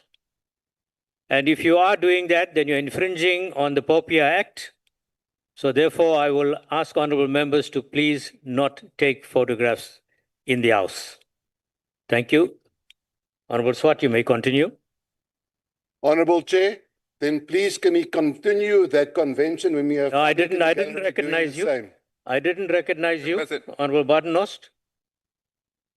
Honourable Swart, please continue. Honourable Chair, in Cape Town, Ezekiel museums are struggling with staff and budget shortages. In Johannesburg, the Geological Museum inside Museum Africa is wasting away, risking the loss of priceless scientific collections. Even Tongaat's old railway station, a national monument, has been left vandalized. This is not preservation, this is betrayal. Colleagues, Honourable Billy reminded us of the Uslange Institute in KwaZulu-Natal, where Mandela casted his first vote. This sacred site now lies in shocking neglect. Honourable Adi Hanse highlighted how Potchefstroom's library and town hall are on the verge of collapse, while millions in Mzansi golden economy funding went to the politically connected. This has been, Honourable Deputy Minister, been the outgoing ANC's pattern: neglect, denial and corruption. We don't have an ecosystem for heritage. We have a political ecosystem where projects collapse, money is wasted and talent is silenced. Yet, South Africans keep hope alive. Moravian mission stations like Elim, Wuppertal and Goedewag here in the Western Cape preserve their heritage with almost no national government support. Even Robben Island, once a symbol to the world, has faced UNESCO's warning about poor governance. Honourable Chairperson, heritage, and Honourable Feni, and also the Deputy Minister alluded to that. Heritage is not only about memory, but also about money. Around the world, heritage drives tourism. Tourism creates jobs, and jobs uplift communities. Heritage in South Africa is diverse and doesn't belong to one cultural group. The Khoi, the San, the African, the colored, the Indian, the white, the Afrikaners, all of us form the fabric of our shared nation. And that is what Honourable Mackenzie also alluded to. However, poor governance has not resulted in the prosperity of all South Africans over the past 30 years. We cannot build the future by always living in the past. All after 30 years in power, we're still blaming apartheid, and blaming apartheid is not an answer, that is an excuse. South Africans don't want more promises in speeches. On Heritage Day, they want delivery on the ground. We have had plans for 30 years. Yes, Honourable Mukuna, we had, and Zuma was proud of that. But all we see is collapsing sites and wasted millions. With the heritage sites in Nkandla for MK. True unity and pride do not come from speeches, while libraries close and museums collapse. Honourable Swart, can you take your seat, They please? come from dignity. Can you take your seat, please? Chair, thank you. Kerika, on which rule are you standing? I just want to ask if the honourable member wants to take a question. Honourable Swart, would you like to take a question? No, I don't have time, honourable member. Please continue. True unity and pride do not come from speeches while libraries close and museums close. They come from dignity, accountability, and real investment in our heritage. And let us also be honest about numbers. Deputy Minister, the Minister Department had once again tabled billions this year. But what matters is not what is promised in a budget line. What matters is delivery.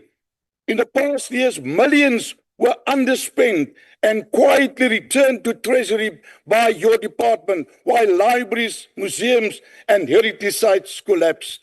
South Africans do not need more broken promises on paper.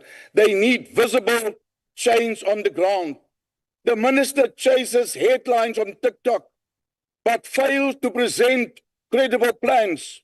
Come up, where are the jobs? Come up, where are the restored sites? Come up, where is the investment?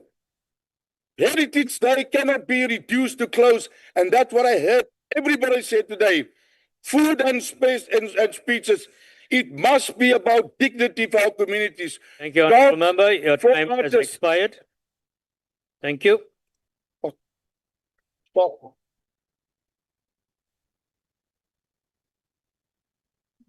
Honourable members, we'll now allow the Honourable Deputy Minister to close the debate for 5 minutes.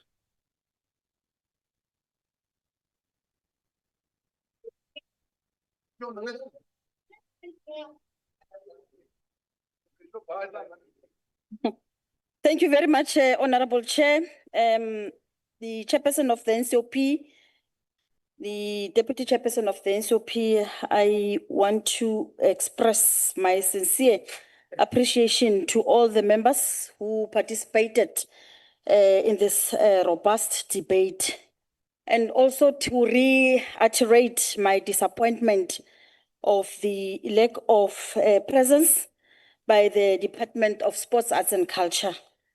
I think I must lead by example. Honorable Chair, indeed, we did not born in Africa, but Africa was born in us. I think the chairperson was just correct to say that. And the Thorny project of Sarah Bartman Museum, a project that has been going on for years. It is still incomplete as we speak. We've engaged with the relevant authorities, and finally there is light at the end of the tunnel, and we're hoping that it will find its final stage. Well, I do not have accurate dates, but there's work that has been done. Also to mention, Chairperson, that even though DSEC is a custodian of the project, but Public Works is responsible for implementing, monitoring and monitoring the project. So they are employed as the agent of DSEC. We're not blaming anybody, but it is the reality. I must also mention that it is encouraging to learn that members in their own private capacity, they do visit heritage sites.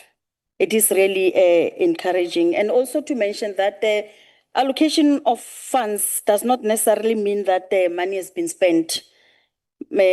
Projects can be allocated money, but you may find that due to challenges, they are unable to complete the projects, but those monies were never spent. The museum's infrastructure, it must be maintained. But most importantly, we need to make our museums interesting and make them centers of attraction. People visit Dubai, for the museums of the future. You travel all over the world and you can see that the other countries, they pride themselves with their heritage and they promote their museums. And as a result, we are in a process of forming a partnership with tourism and local government. We first want to do an audit of all heritage sites that were built during the dawn of democracy, so that we can first take account of the monies that were spent, projects that are still pending, and we improve on that. I must also mention that this past weekend, I visited the Winnie Mandela Museum, a very beautiful heritage site, though there's room for improvement. It is in the Free State.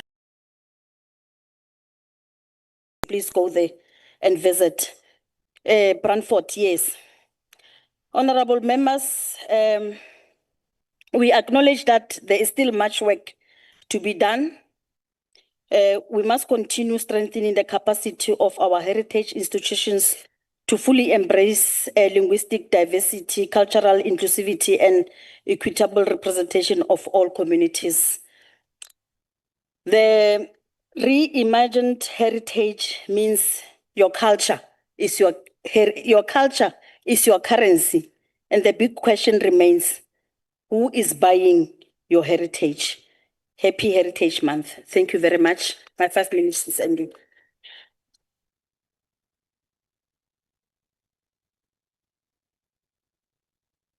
Thank you very much, Deputy Minister, for your input.